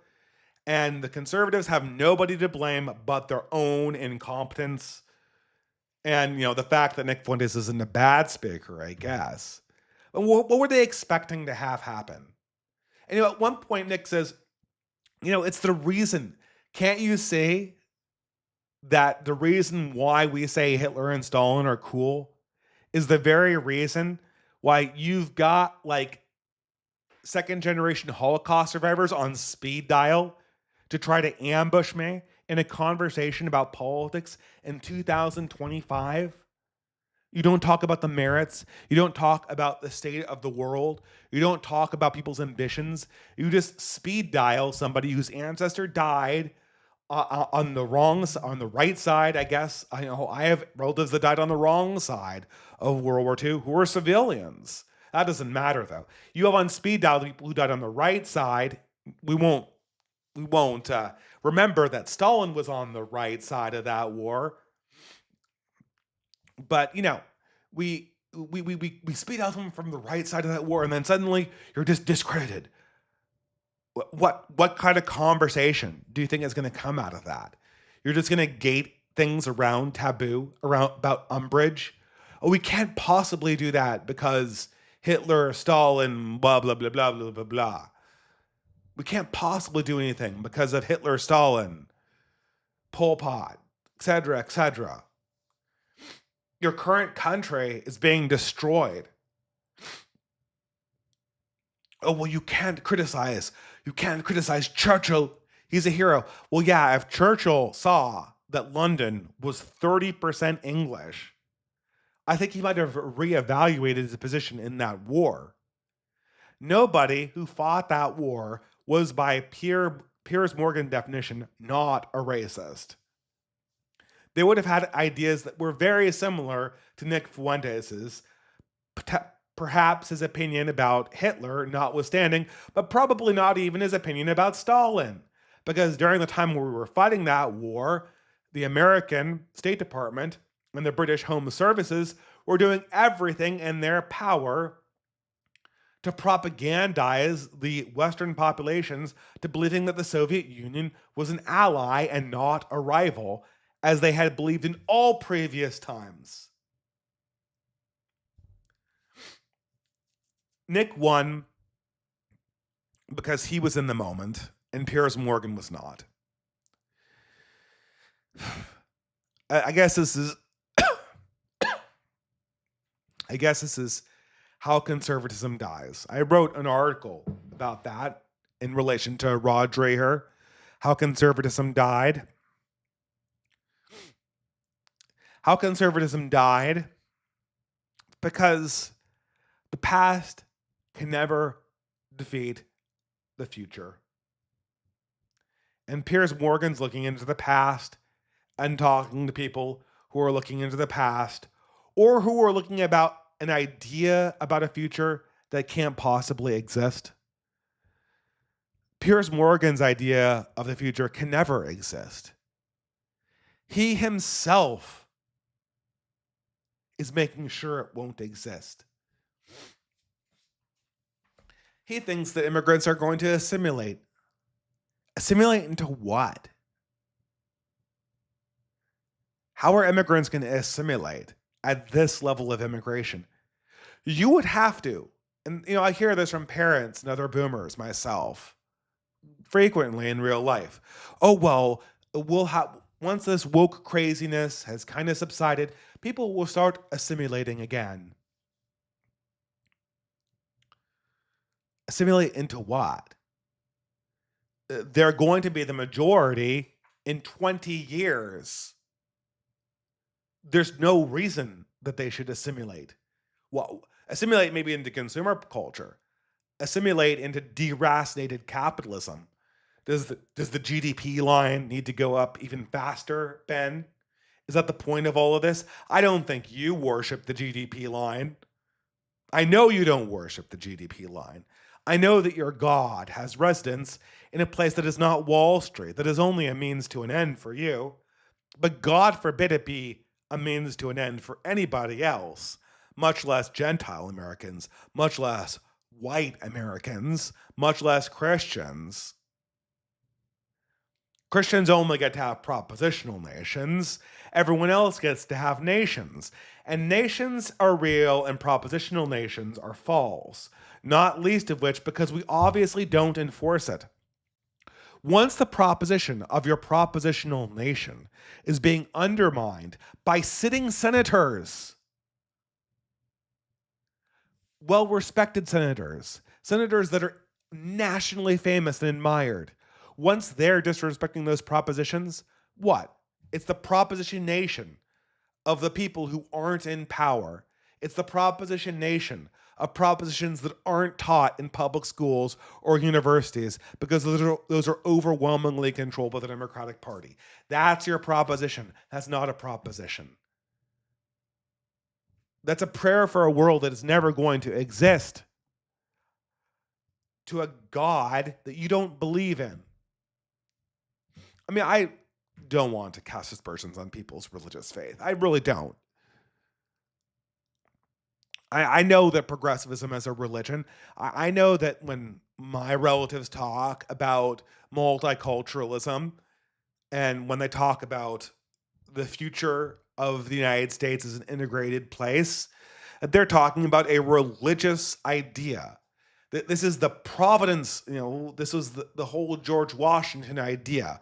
All Americans believe this, that God has deigned a providence for the United States to fulfill a certain propositional destiny. That's a close approximation to George Washington's actual beliefs. It is a little bit heretical because it presumes that there's a prophecy that was never explicitly given by God, but it has been superimposed on him. And it treats that providence, that kind of fake prophecy, as more of a god than sometimes the direct worship of God himself. It's a very minor heresy. And to be honest, I'm kind of guilty of that myself sometimes. I do kind of believe, I'm not proud about this, but I do kind of believe in the heart of my heart that there is a special destiny for Western European peoples. I think that there is a destiny there. Well, I hope so. God certainly hasn't promised one. And it would be presumptive of me to demand that of God. Maybe this is the end of the West. Maybe this is the end of Europeans as we know them. But I do know that God asks us to be loyal to our peoples and our heritage and our forefathers. Even if the nation itself is dissolved and remade, that is a commandment. And these people, these boomers, are worshiping a dead God. The providence of this perfectly assimilated West is gone because the people who are coming in under their immigration policies aren't following it. They're just there to hand it over to new people. Piers Morgan's looking into the past. Nick is looking into the future. I mean, it's not even like Nick, again, Piers Morgan is banking on the outrage cycle. And sure as shit, his podcast with Nick, it's at 4 million right now. It's going to go to 10 easy. It's going to go to 10 easy. This is going to be a podcast people will watch for a very long time. I don't, it's not even really that interesting. It's Nick Fuentes being Nick, and it's Piers Morgan being the ass that we all know he is. And guess what? When you're a reasonably intelligent person debating an ass, you tend to win. You know what? Piers Morgan's not going to get anything out of this. He's not. I mean, this is the end of his relevance. He has no audience. Who is he going to sell to? His boomers. They're the last people that are going to respect this. Young conservatives certainly don't respect it. Young progressives certainly don't respect it. Why would you respect this? It's an inherently unrespectable thing to do. I mean, look, if you're going to be a progressive and you're going to join the revolution against the West, or really the invasion of the West, convert to Islam, or convert to Hinduism, or join their people, marry into it, go whole full hog, right? I can't stop you from defecting. There's certainly going to be a lot of people who marry in to Western peoples. There might even be a formation of new peoples in this process. Who knows? This is a dynamic time. Certainly, I come from a race of Southern Germans for the most part, which are, if I'm honest, a mixture of Romans and Northern Italians and Germanic tribes. I mean, I don't think Germans had a lot of brown hair. I think that's a Southern European feature. All Southern Germans have these kind of features. They're a mixture race. But I have no respect for people who don't pick a side, who aren't actually loyal to something. Much less, I mean, or like maybe you could just tap out of politics altogether. You could be like Paul, and actually that might be the more pious thing to do. Maybe the whole solution is just to walk away from politics altogether and to join a monastery, or to create just a Christian community that was sola fide, sola scriptura, or maybe some kind of monastic community. Again, if it's successful, it will become its own collective. That's a different story. You can't avoid politics if you live in this world. You can only avoid politics if you join a literal monastery, which is obviously not a solution for everybody. That's respectable. What's not is just sitting on top of this wealth, this inheritance, and then kind of like scoffing. Like Piers Morgan is just sitting on top of all of this privilege with his ass in the air, his nose faced into the past, gloating about how he's more moral than people who actually have to deal with real problems.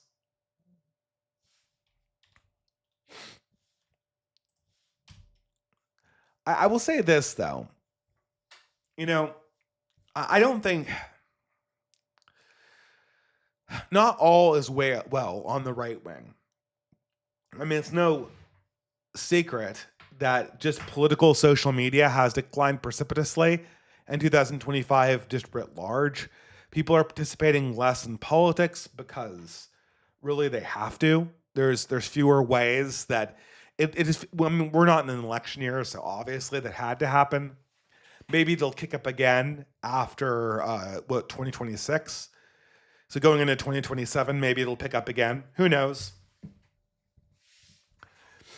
But it's a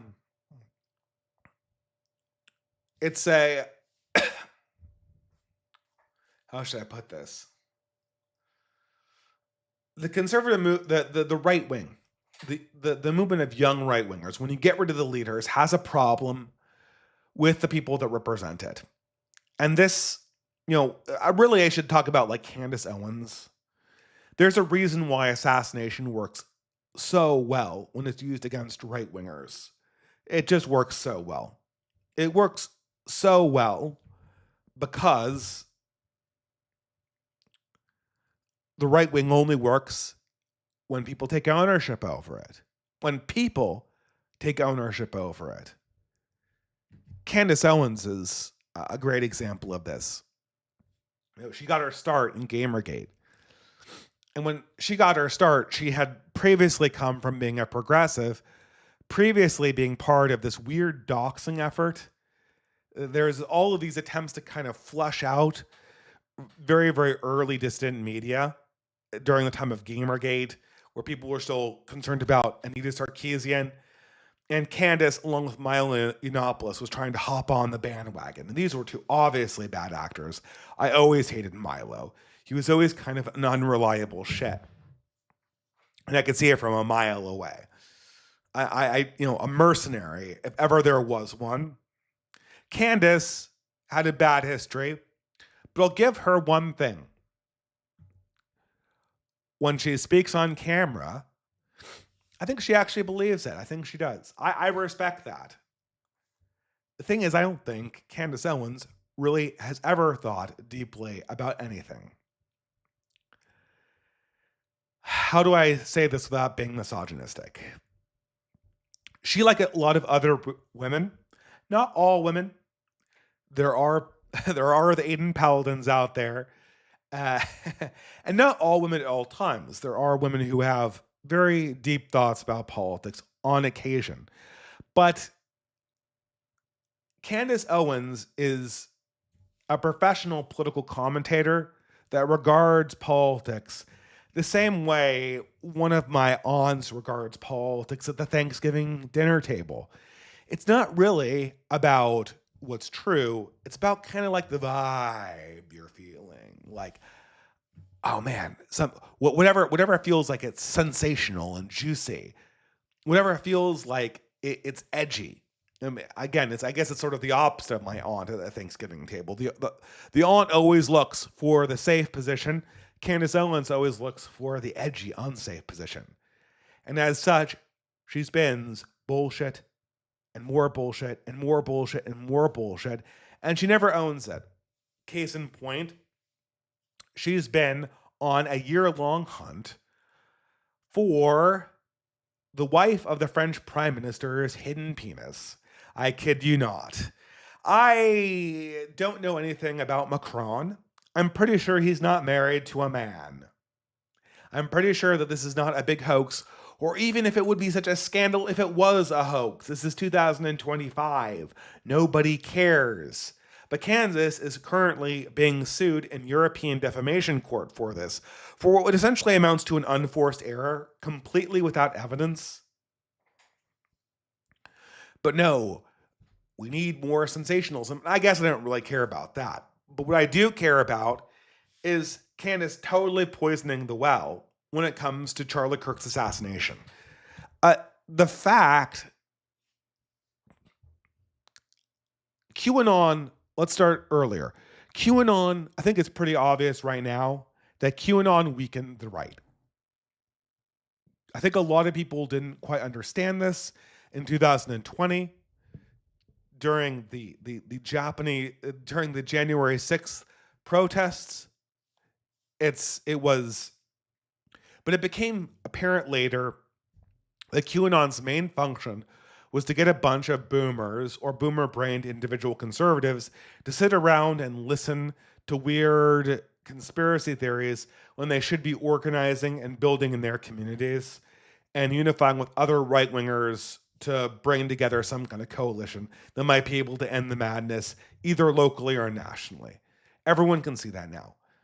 Candace Owens has been doing a similarly destructive thing with her continued conspiracy theories surrounding the assassination of Charlie Kirk. With absolutely no evidence, she's proposing that Charlie Kirk was killed by any number of people who were not the actual person who killed him.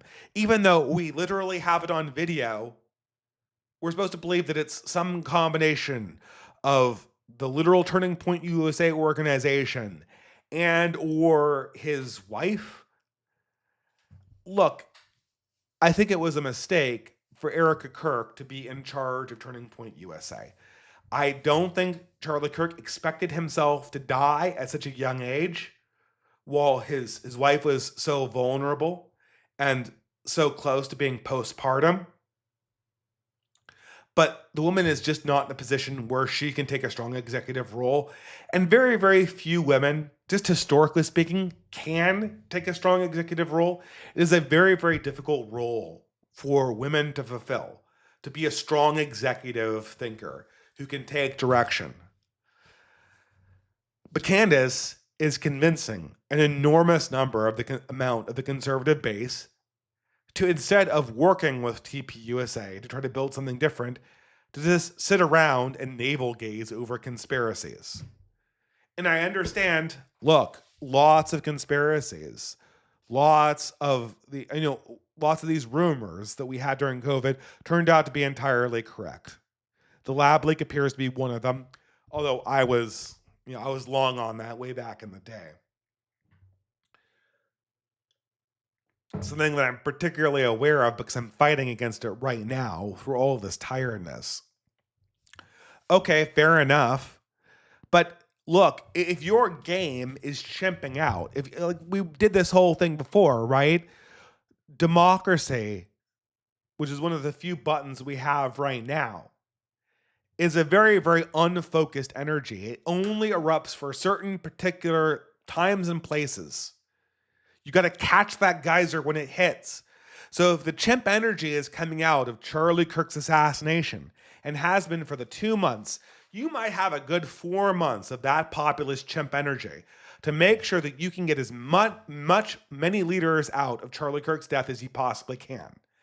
And after that, you're going to have nothing. Because the aristocracy that was Charlie Kirk died with Charlie Kirk.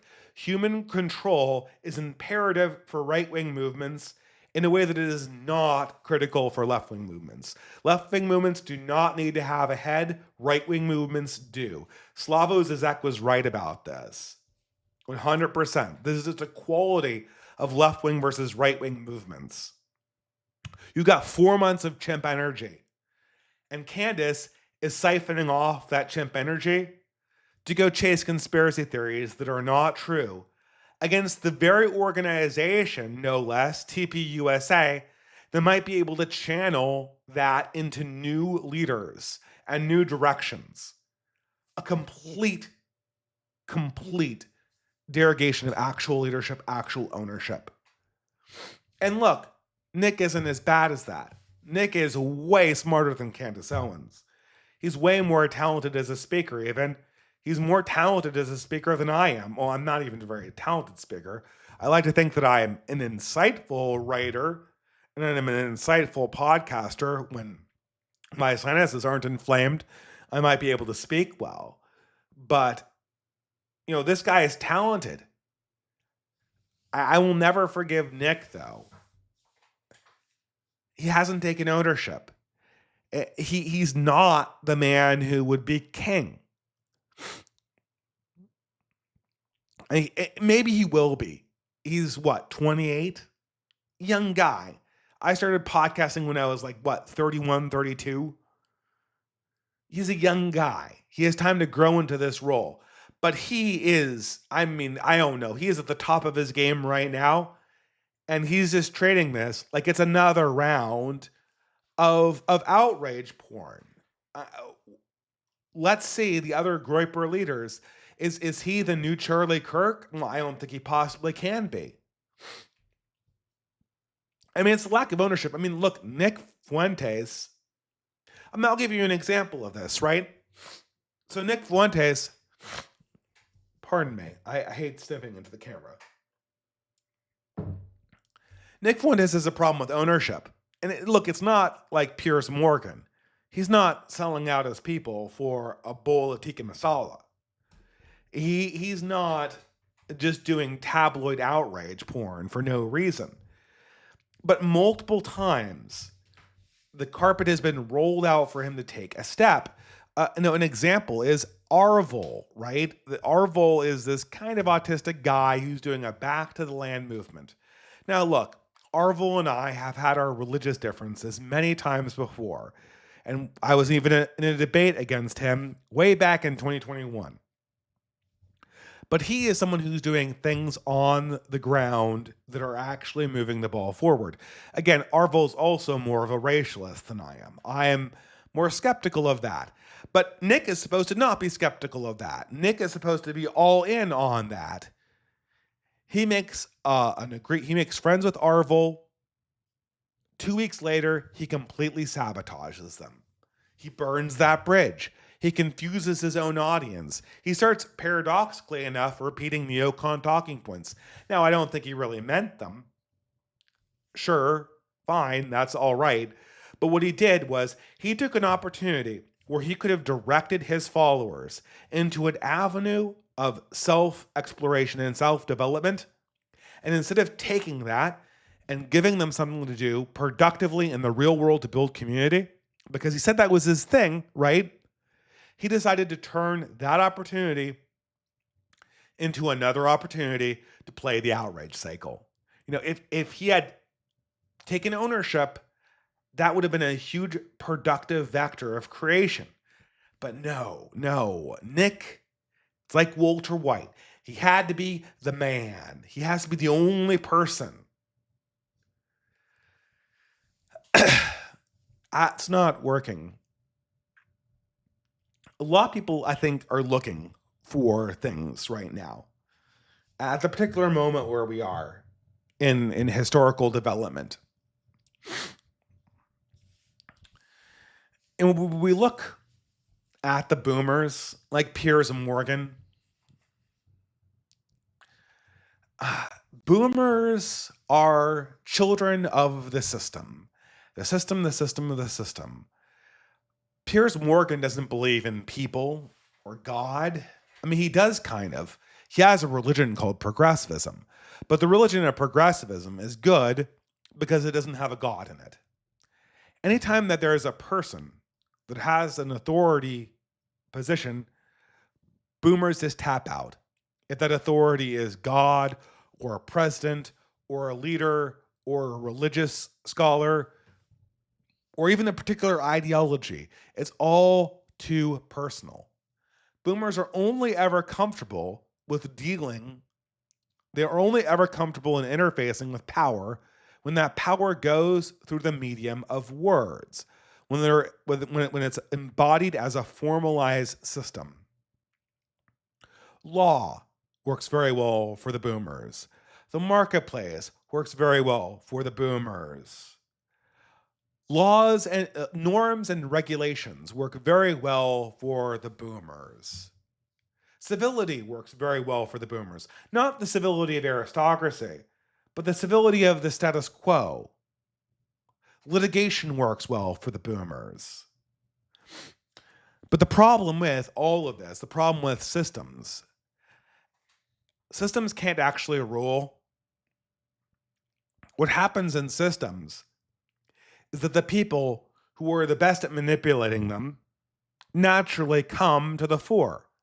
Not because they are particularly loyal to your people or pious towards a larger religious vision that you've dedicated yourself to. Not even necessarily that they're really competent. Besides just competent at manipulating the dead system that is ostensibly in charge of your society.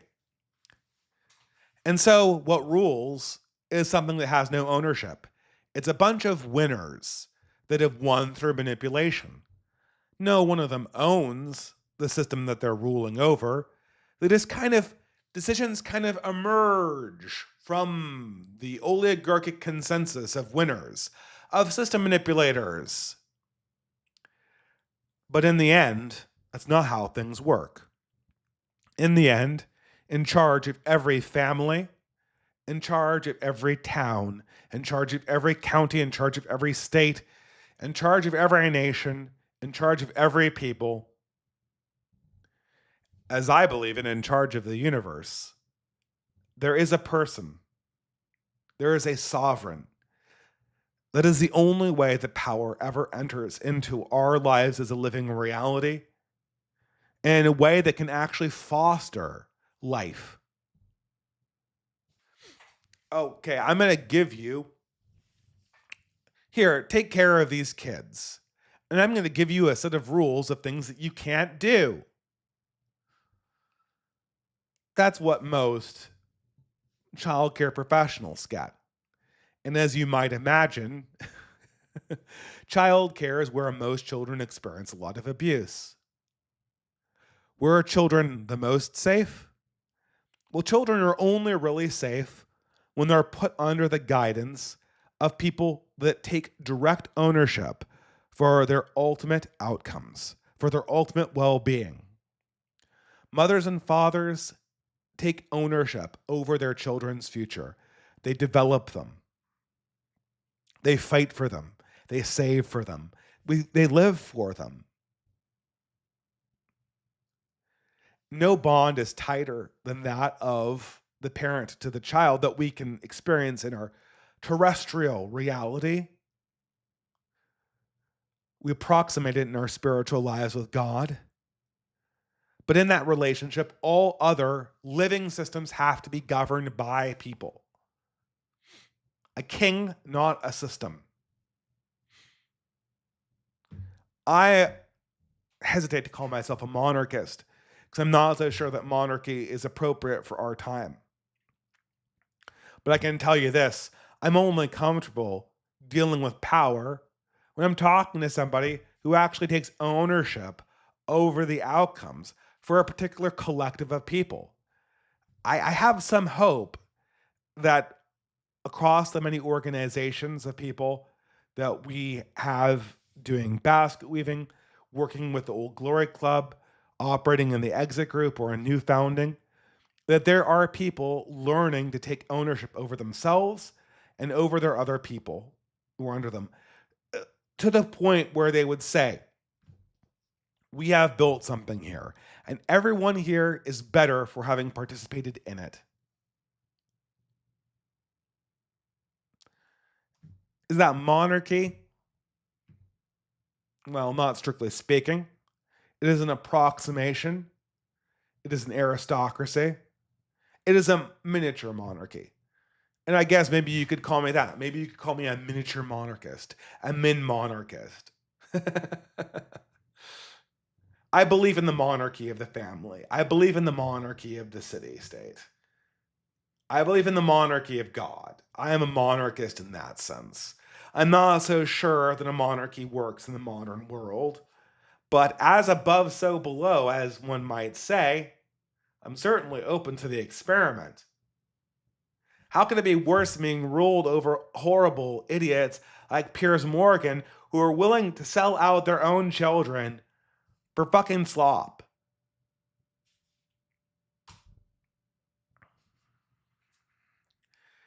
We are 2 weeks into Advent.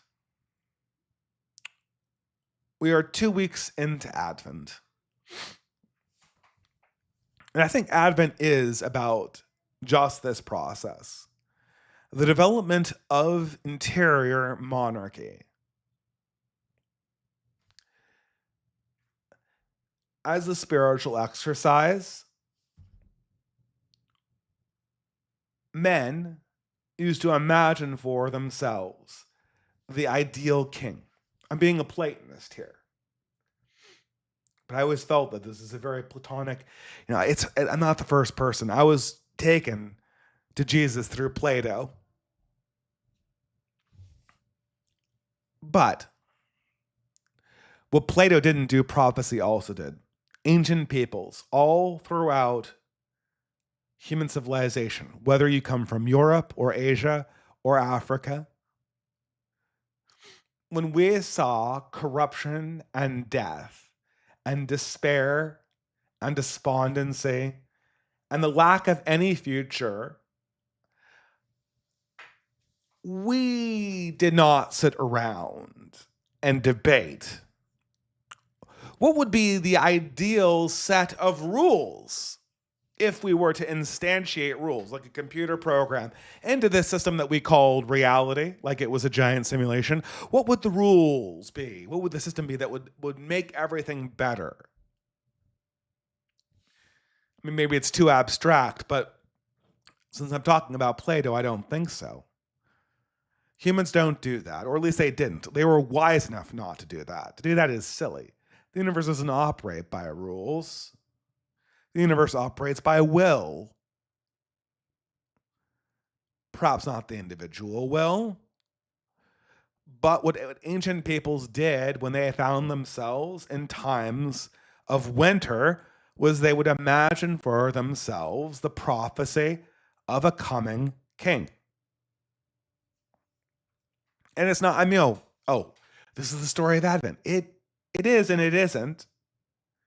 The prophesied king is in all cultures. It is in all cultures because it is the natural response of humans that have been misled. And humans are always misled by other humans, by their own fallen humanity. They're not misled by systems because the systems are run by people. The sovereignty does not lie in a system. It must lie in a person. And so those have been betrayed by men hold for themselves as the light of their hope the vision of an ideal king. What would the ideal king do? How would the ideal king liberate us from our problems? Would he be peaceful or warlike? Would he be merciful or just? Or would it be the perfect mixture of all of those things? You could debate, but the most important thing is that the king understands the perfect covenant that exists between his future, himself, and that of his people, such that at the end of his reign, he presents them to the coming kingdom as a better people than when he left them. That's the vision of the ideal king, the pattern that all ideal kings have, prophesied or not. And that, in its extreme form, is the process that we're going through in Advent, the preparation for the king. That's what everyone says, right? Oh, this is Advent. We're preparing for the king. We're preparing for the king. I was too contagious to go to Mass last Sunday, but I know that's what they said. It's Advent. I've been going to Mass every Sunday for, what was it? It's been 15 years now. It's been 15 years that I've been regularly attending church. Oh, Advent is the preparation for the king. Yeah, okay, I got you, Father. That's what it says. Let's do the first exercise.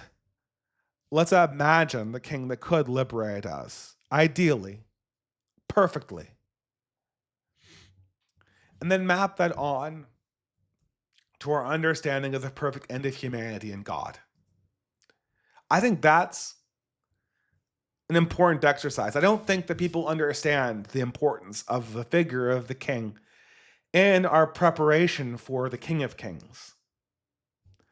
Because I think if you do this exercise spiritually, the natural follow-up is sort of the reverse process of what I did. Right now we're preparing for the ideal king, the King of Kings that was delivered once and will be delivered again. But since we don't have a real king and we don't have proper kings of our families, we have to provide for ourselves in everything that we do the lordship that it requires. Nick Fuentes needs to take the crown over his own group or community. But we all need to take the crowns over our own individual communities. Take ownership. And I don't mean ownership in the sense of I can dispose of the thing as I like, but ownership in that whatever outcome befalls this thing that I'm ruling over, I will be the one responsible. If it comes to harm, I was the one who was responsible. If it comes to fruition, to goodness, then in some way I am also glorified, although perhaps only in a secondary way. I think more than anything else, every generation has to approach this differently.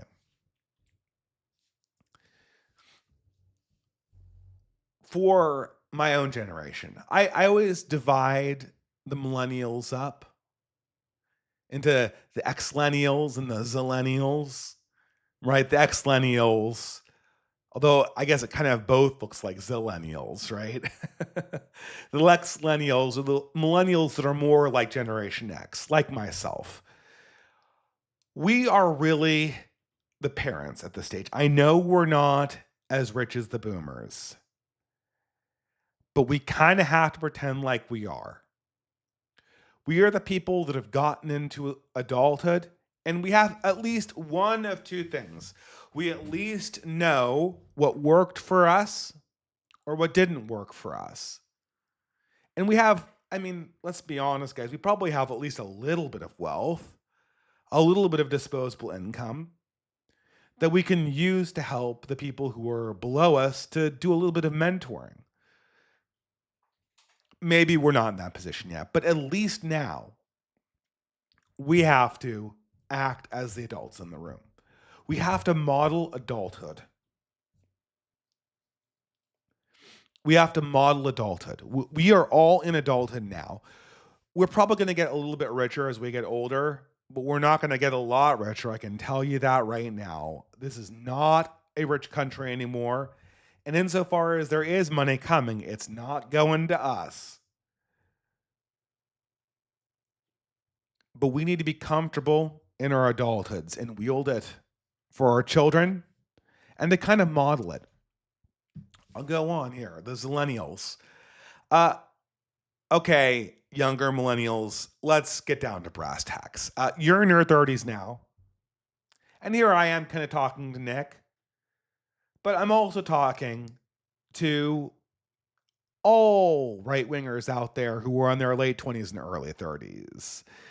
Or mid 30s, maybe even now, depending on how you define the boundaries. You're not young anymore. You have to define who you are.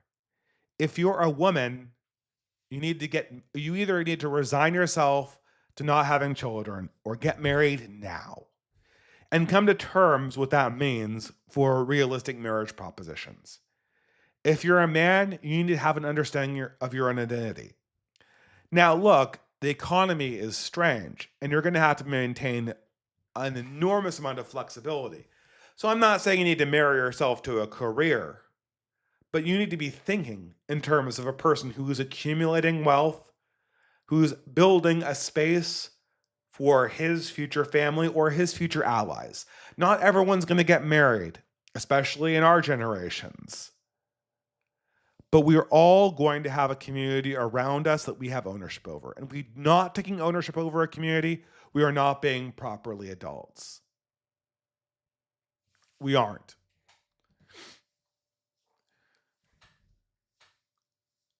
And I think that's what the Zillennials need to realize. This was probably the peak online generation. I think even the Zoomers are a little bit less.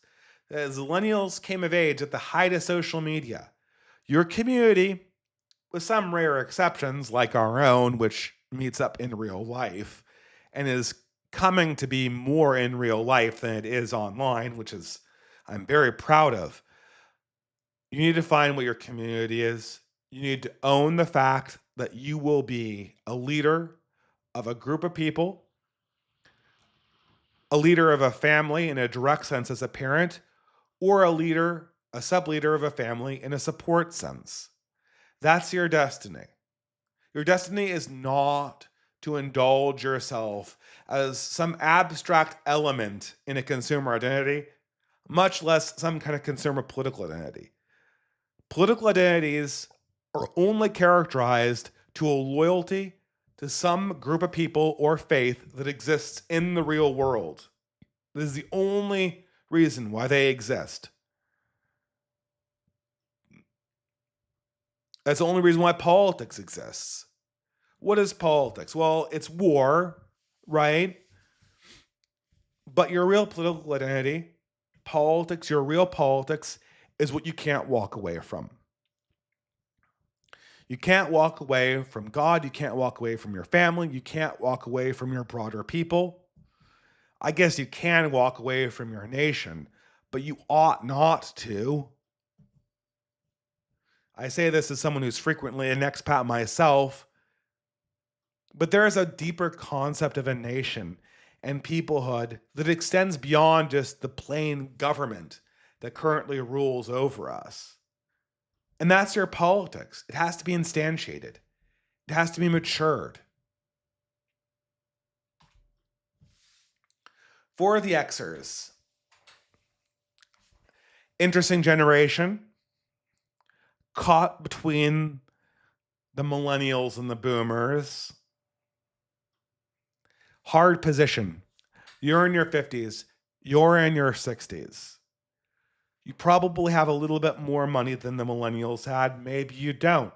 You have more experience. The world's changed. The boomer reality is never coming around. All those platitudes about being for freedom or equality or for a new diverse world, those are bullshit. They will never happen. You weren't trained to be the elder generation, but in some sense, you are the elder generation. You are going to have to be the most experienced people of the ones who've woken up to the actual reality of politics, to the actual reality of culture in the 21st century. You are the most senior generation that probably will ever be properly aware of this. And your goal, if I may be so bold, is to be a little bit more like Tucker Carlson and a little less like Piers Morgan. I probably should compare Brits to Brits. I don't know, a little bit more like Carl Benjamin, a little less like Piers Morgan. I don't know.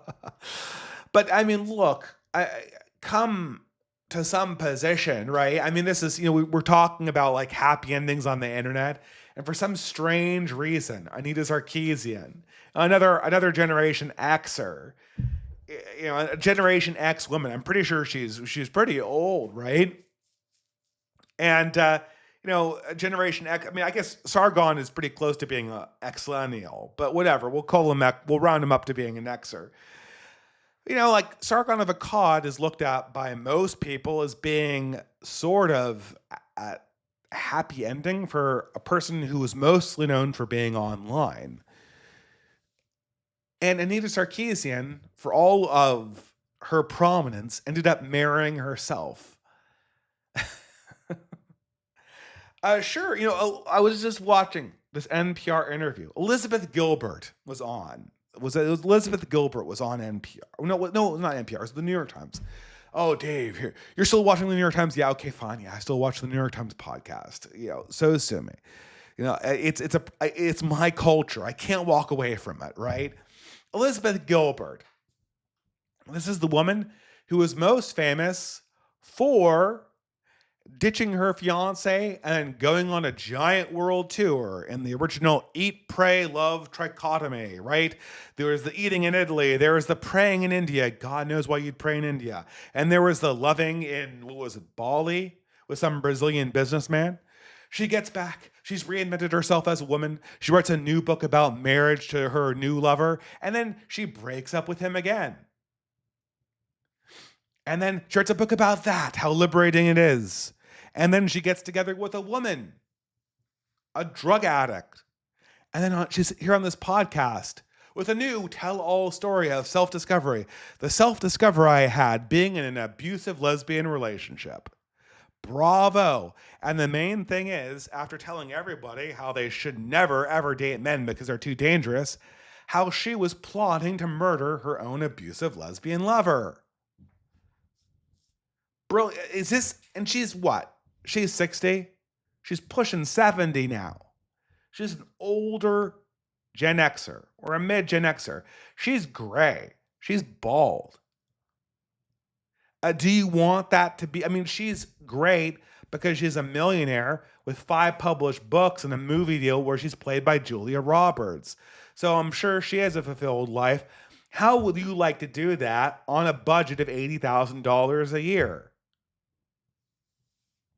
I mean, look, you'll have the homosexual murder plots. You just won't have the book deal, $1 million suites in New York City, or movies where Julia Roberts plays you. Perfect. That can't be your end. And I'm not saying you have to be married, but be an elder. Be an elder. Nobody is going to look up to Elizabeth Gilbert and see anything but a tragedy. It is absolutely sad. It is sad that that was the aspiration of my entire generation, was to essentially continuously get into and out of relationships while blowing massive amounts of money on themselves. If she did not have the money, that story would have been told on Jerry Springer and not the New York Times. The only reason why this gets written up in these sort of travel porn books is because she has millions and millions of dollars to blow on herself. Don't be the kind of person that even finds this attractive. And here, just rounding it out here, the boomers. You're in your 70s. You might be in your 80s. The world you created is over. And there's only two worlds that are coming after it. There is the world of Zohran Mamdani and Ilhan Omar, who are obviously ethnic nepotists and obviously only in for their own group. They tell you that they're going to continue on the ideas of John Lennon's Imagine. Then you have your grandchildren and your great-grandchildren, who are almost certainly going to be represented by some kind of non-progressive force that will be the opposition to the main political coalition that calls itself progressive. You only have one choice at this stage. Where do you want to leave your legacy to? Do you want to give it to the Zohran Mamdanis of the world? Or do you want to give it, I'm sorry, but to your own grandchildren and to the people who look out for their interests? Maybe there's no leaders that you trust who currently represent themselves as anti-progressives. I'm sure you don't like Tucker Carlson. I'm sure you do not like any of these people like Donald Trump. Not that I particularly like Donald Trump, and you certainly probably don't like J.D. Vance. But your only choice at this stage is how you direct your legacy.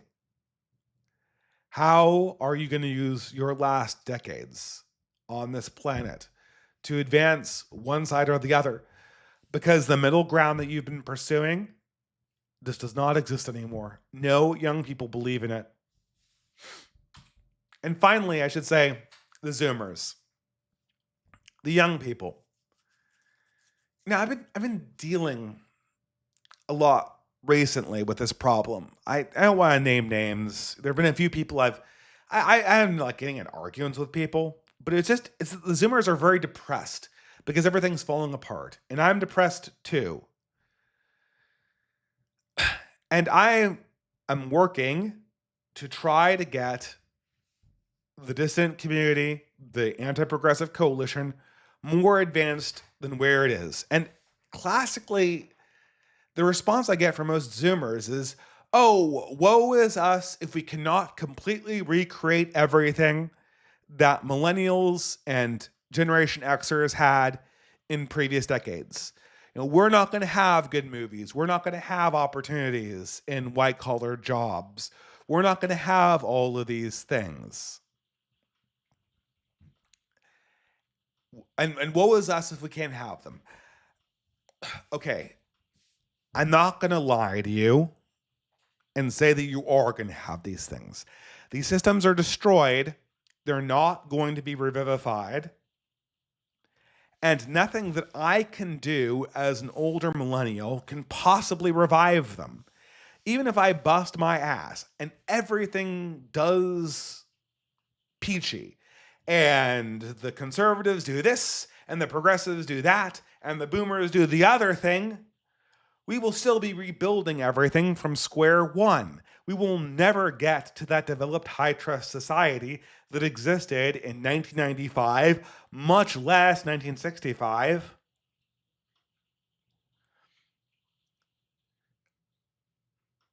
You have to organically find your way in the new world.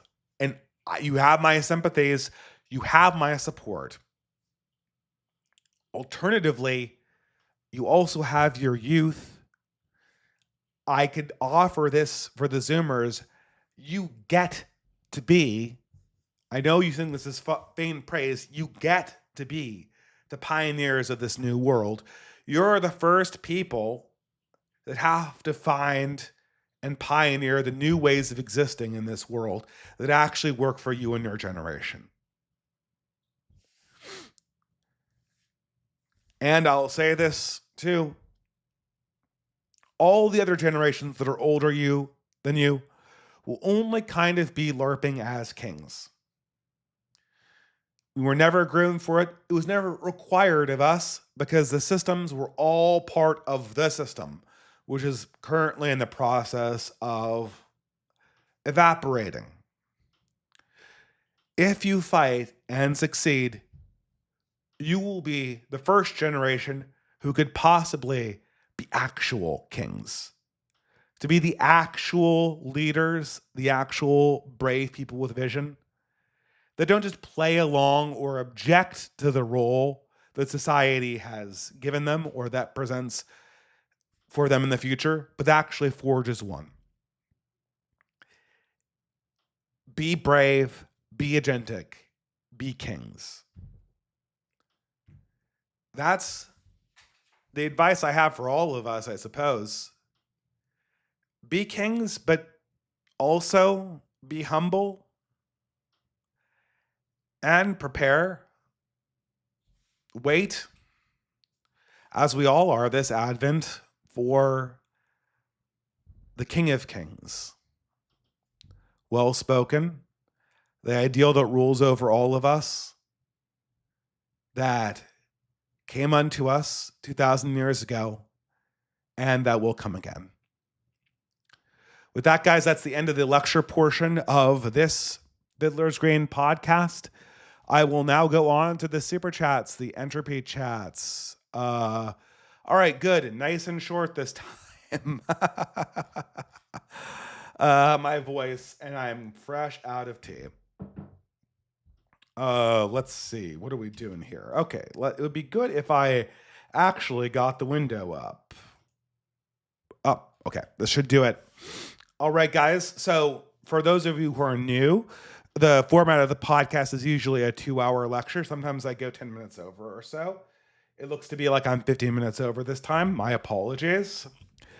And then I go through all of the super chats in succession and try to give people good answers before my voice fails and we finish with a psalm. And today, just if you want to prep your psalm books, I looked for a good Advent psalm and I found Psalm 24.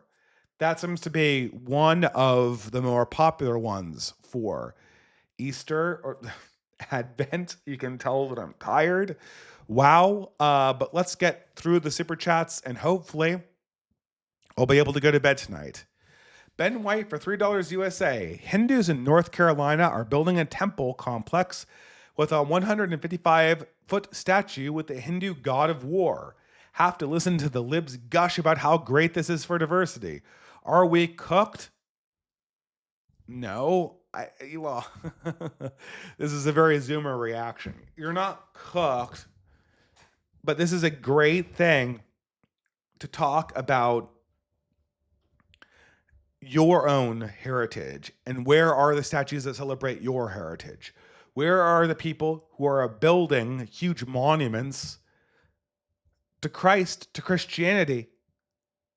It's North Carolina. Well, I know enough about the Tidewater to know that North Carolina is kind of on its way to becoming a blue state. But this is the heritage. This is one of the great Protestant states in the country. What do boomers think about that? I don't know. The thing about the Hindus is that they're kind of their own worst enemy. They can't stop gloating. It is just bizarre. It is absolutely bizarre.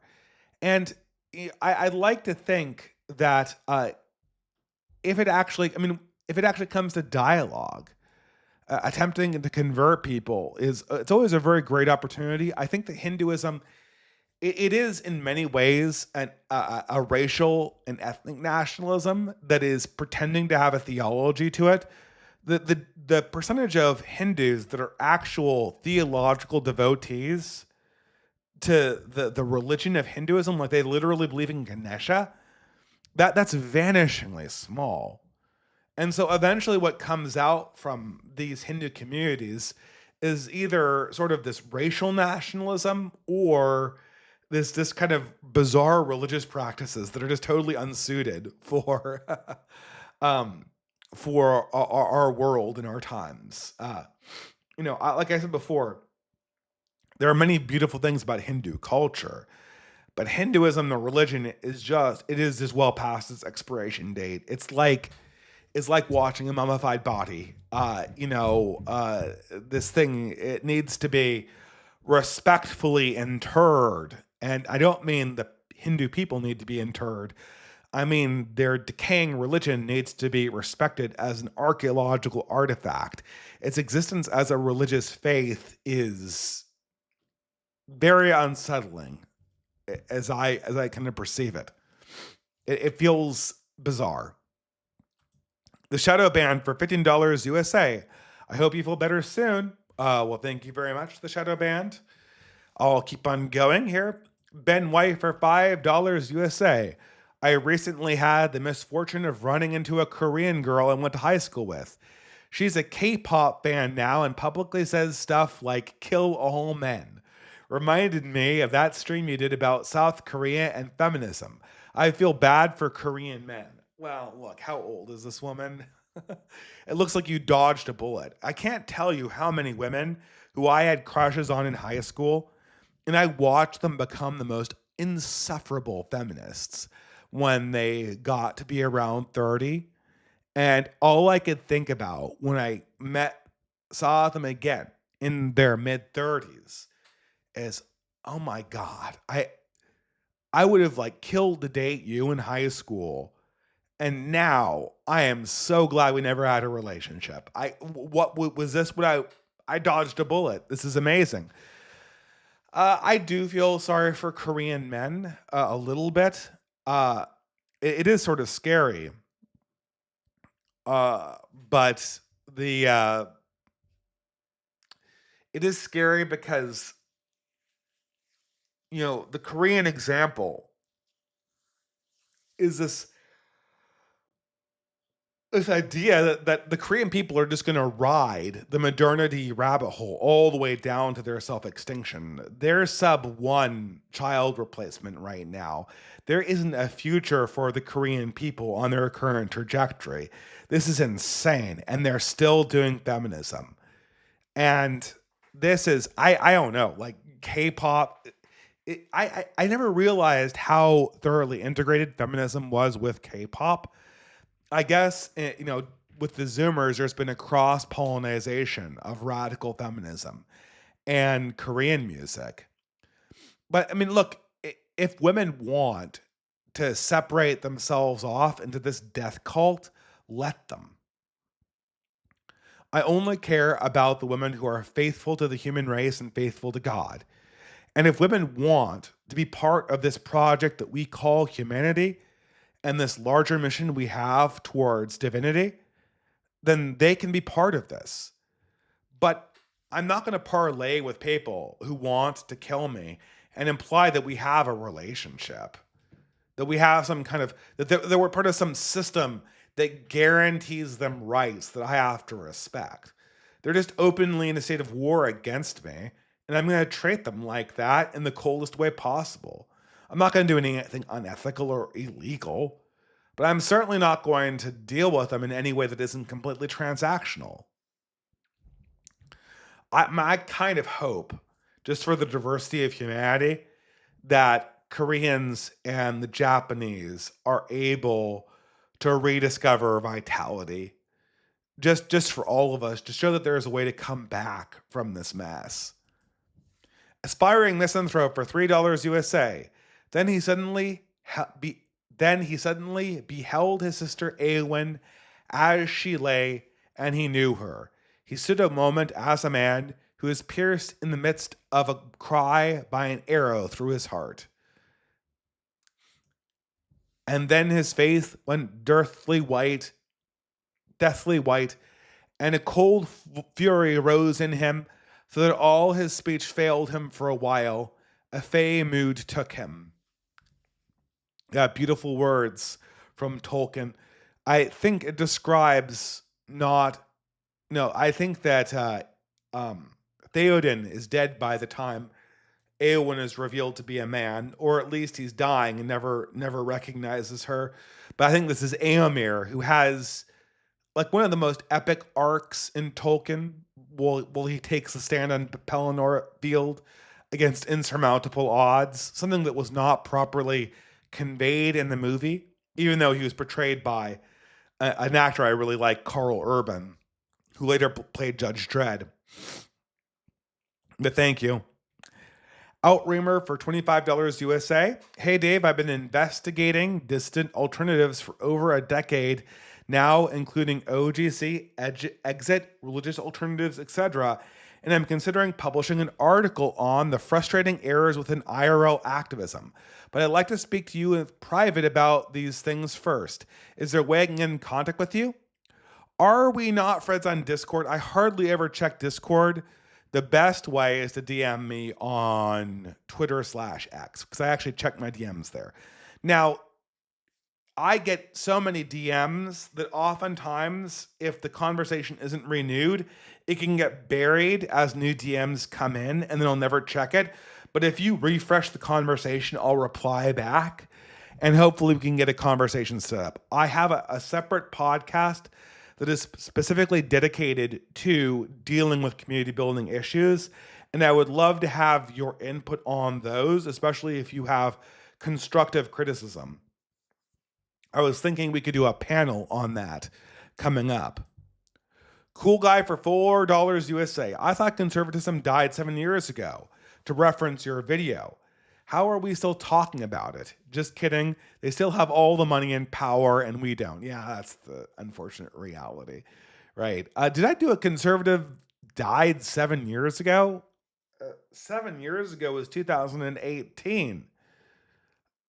Well, I guess I was making a lot of videos back then and conservatism was kind of dying. But I don't know. It's certainly not dead. I mean, that was 2018 was the height of Ben Shapiro's popularity. Now the Daily Wire is completely collapsed. Like no one's believing that stuff anymore. So I don't know.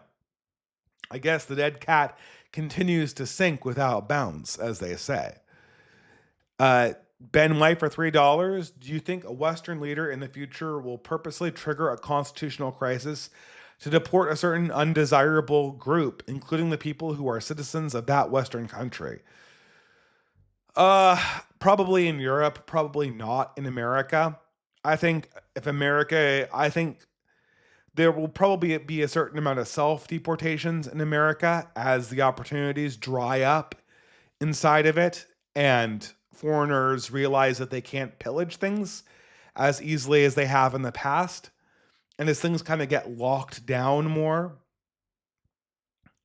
but yeah, the I don't think that will be an extensive pattern.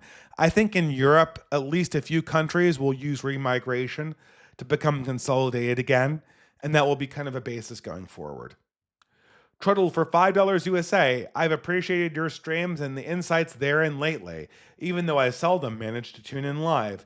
Any particular seasonal treats or traditions you look forward to?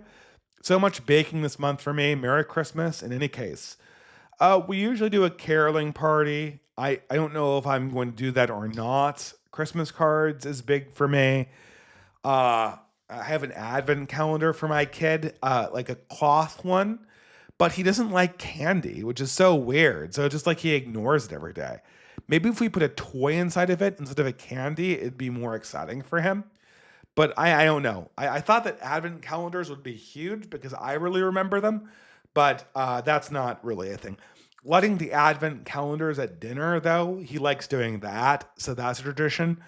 I know some relatives who are doing advent devotionals, but we haven't done that yet with him. I think he's a little too young.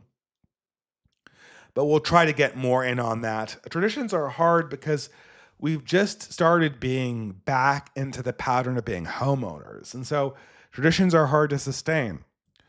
Cool guy for $4. Normie Murica has been the best cudgel against the dissident right. The conservatives and left, not third world left, believe that you are the foreigner and they're defending from America. And the left is Western civilization. Yeah, okay, but the white left is dead.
Oh my God, I'm sorry about that.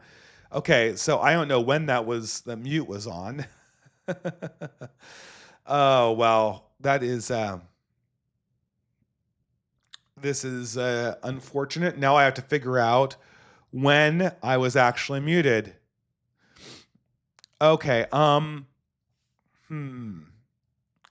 Let's do those two super chats one more time. I guess the first one was the Normie America one. Uh okay, let's see. I will assume this is the one. Cool guy for $4 USA. Normie America has been the best cudgel against the dissident right. The conservatives and the left, not the third world left, believe that you are the foreigner and they are defending America from you. The left is Western civilization now. Okay, like I said before, the left, the white left, is dead as a doornail. They are absolutely dead as a doornail. There's no more white left. I mean, they exist. There are people like Anna Kasparian. There are idiots like Piers Morgan. There are absolute fools like Bill Maher. That exists. That is something that we have to contend with in terms of money. But there's no serious contender. There is no there's nothing that can stand up in public and present itself as serious and left wing that is white left anymore. That reached its apex in 2020. And any people who do this are making absolute fools of themselves. Either commit to the bit and join with the radical third world revolutionaries, or take your place as somebody who's either an establishmentarian or somebody from the dissident wing. Those are your spaces inside the political world at this stage. There's really nothing to talk about outside of that. And normie conservatives deceive themselves when they think that they're doing something that is not radically right wing. All conservatives right now, whether they know it or not, are heading in the direction of the radical right. There's no way to escape the conclusions. I mean, you don't have to, again, like you don't have to praise Hitler or Stalin. By all means, do not praise Hitler and Stalin. And again, like I said before, those were horrible, horrible governments. We do not want to emulate the governments of the early 20th century. But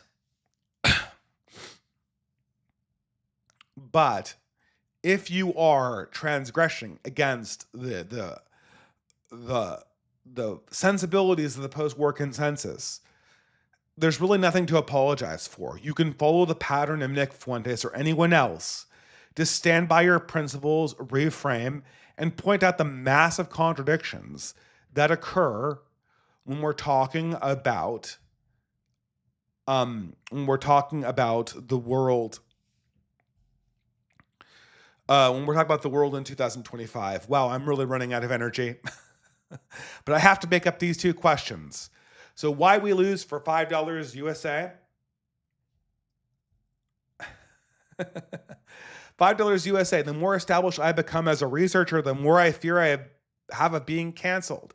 There's an insidious push-pull dynamic on the left. They want to break us. Sure thing.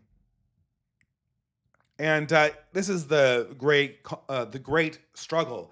The more prominent you get, the better leader you are, the more vulnerable you are to cancellation.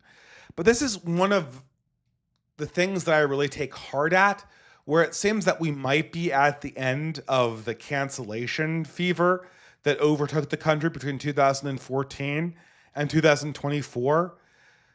This might be the end of it. And the support that's shown to people who get canceled for saying the N-word on camera. Look, I mean, we stand beside Cinnabon employees because we want to also stick up for research scientists like James Watson, who get canceled and shamed for the rest of their lives because they uncover some truth about the human realities of biodiversity. So I don't know. Be careful, be cautious, hold your head up. But I really believe that we might be at the end of cancellation. we might be at the end of thought control. Now, I can't guarantee this. They could reinstall the regime when the Democrats come back into power again. But good Lord. We'll see. We'll see. Sam153 for $25 USA. For the post-monologue lozenge, modern boomer conservatives offer nothing for future generations and are useless. Too bad they are not self-aware. Of all the types, though, is it wrong to say that fiscal conservatives are the kings of the useless? Yeah, I mean, being fiscally conservative inside a government that prints its own money and can never stop the entitlement trains is the height of uselessness. That is absolutely the height of uselessness. Yeah, just like Paul Ryan. I liked Ron Paul because of his principled positions in the abstract. But the problem is you're saying, when you say you're a fiscal conservative, you're saying that you're not going to wield power. And you're not going to wield power in a war over who wields power. How absolutely useless. I don't know. I mean, the social conservatives are much closer to where we need to be. I mean, we're where we need them to be. We also need to get behind this idea of job creation programs that will be a necessary component of the future. But I don't know. Libertarians are basically a joke at this point. Nobody takes them seriously, and they need to be made aware of the fact that nobody takes them seriously anymore. This conversation has been had. I mean, look, you want to come on my show and argue for libertarianism? Again, I'll walk you through why this doesn't work inside a democracy. I mean, you could read Hans Hermann Hoppe too, but I'll do it. Anyone will walk you through this. And do your answers get any better after having this conversation for 20 years about why this fiscal conservative shit doesn't work in a country that spends trillions in interest payments on national debt that it will never pay back? And we can do a remedial course. Look, we can do a remedial course if you need me to, but I'm not going to take your ideas seriously until you answer the questions that haven't been answered before that. Dark Voyager for $10 USA. Thank you very much. You spared my throat. Pragmatic Culture for $15 USA. Jumped in partway through. Definitely planning going back and listening on the whole thing. Thank you, Pragmatic Culture. I know you are a fan of Nick Fuentes, and you look, I got nothing against the Graper. Well, I mean, we've had our disagreements. I'm not going to lie. And I am not the biggest fan of Nick as a leader, but he is certainly very talented, and he certainly took Piers Morgan to town, as we all knew he would. Pragmatic Culture for $5. Also, Father Mike Schmidt has a great Advent book called Waiting Well that I'm reading. It has family and group ratings, so I definitely recommend it. For all those out there, single or not. Well, okay, that's a great idea. Maybe I'll get that. Favorite Advent music, BWV 62. BWV 62. Am I...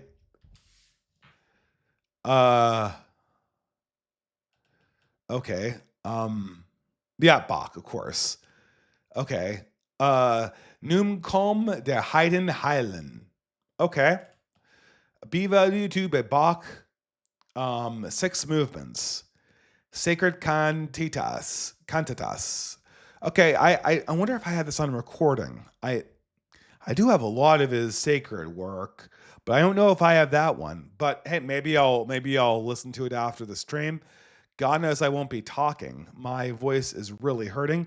Thank you very much for the music suggestion. I want to talk more about music and culture on my off week show, and we'll be doing that then. Ben White for $3 USA. I wish you a happy and holy Advent, Dave. Can you elaborate on your point about waiting for the coming of Christ the King and its corollary of how we can integrate that into our own lives? Well, I mean, certainly the point of Advent is to prepare ourselves by making our own lives more worthy and more magisterial. I mean, that's why Christmas, this is, This is why I always go on mute. I move the mic, and that is why the mute button is hair triggered. I've got to turn that off. I wonder, I don't even know how you do it on these Shure microphones, but whatever. The reason why Christmas season is so special, it's even feels more special than the 12 days of Christmas that succeed it. It's because we're making our lives more aristocratic. We're making them reflect a festive atmosphere. And we're trying to embody that more in our own lives. And I think that it kind of gives you, this is what I always felt about Christmas. Regardless of what class you are, regardless of how rich you are, but it really is more of a class thing. Regardless of how you live your life, Christmas gives you a taste of what it would be like to live in a more elevated way, to do things more with community, to listen to more elevated music, to make the house more inviting, to do all those things. And I think that is a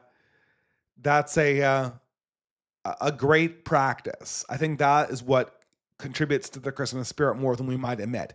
It is a preparation for the coming of the King, and in ways making ourselves more aristocratic. All right, last super chat of the night before we read the psalm. I must say your streaming troubles makes me feel less bad when I mess things up. Well, thank you very much. I hate muting myself. It is unfortunately a bad habit I have when I get tired, because I'm reading the super chats and I'm not looking to the volume output, and I'm moving my microphone back and forth as my voice fails. But thank you, Asteroidal Assassin. All right, guys. So I think I got all of the super chats. I don't think I've missed anything. I'm going to check the live chats really quickly. All right. So I will now read Psalm 24 from the King James Version. The earth is the Lord's, and the fullness thereof, the world, and they that dwell therein. For he hath founded it upon the seas, and established it upon the floods. Who shall ascend into the hill of the Lord, or who shall stand in his holy place? He that hath clean hands and a pure heart, who hath not lifted up his soul unto vanity, nor sworn deceitfully, he shall receive the blessing from the Lord, and righteousness from the God of his salvation. This is the generation of them that seek him, that seek thy face, O Jacob, Selah. Lift up your heads, O gates, and be lifted up, ye everlasting doors, and the King of glory shall come in. Who is this King of glory? The Lord strong and mighty, the Lord mighty in battle.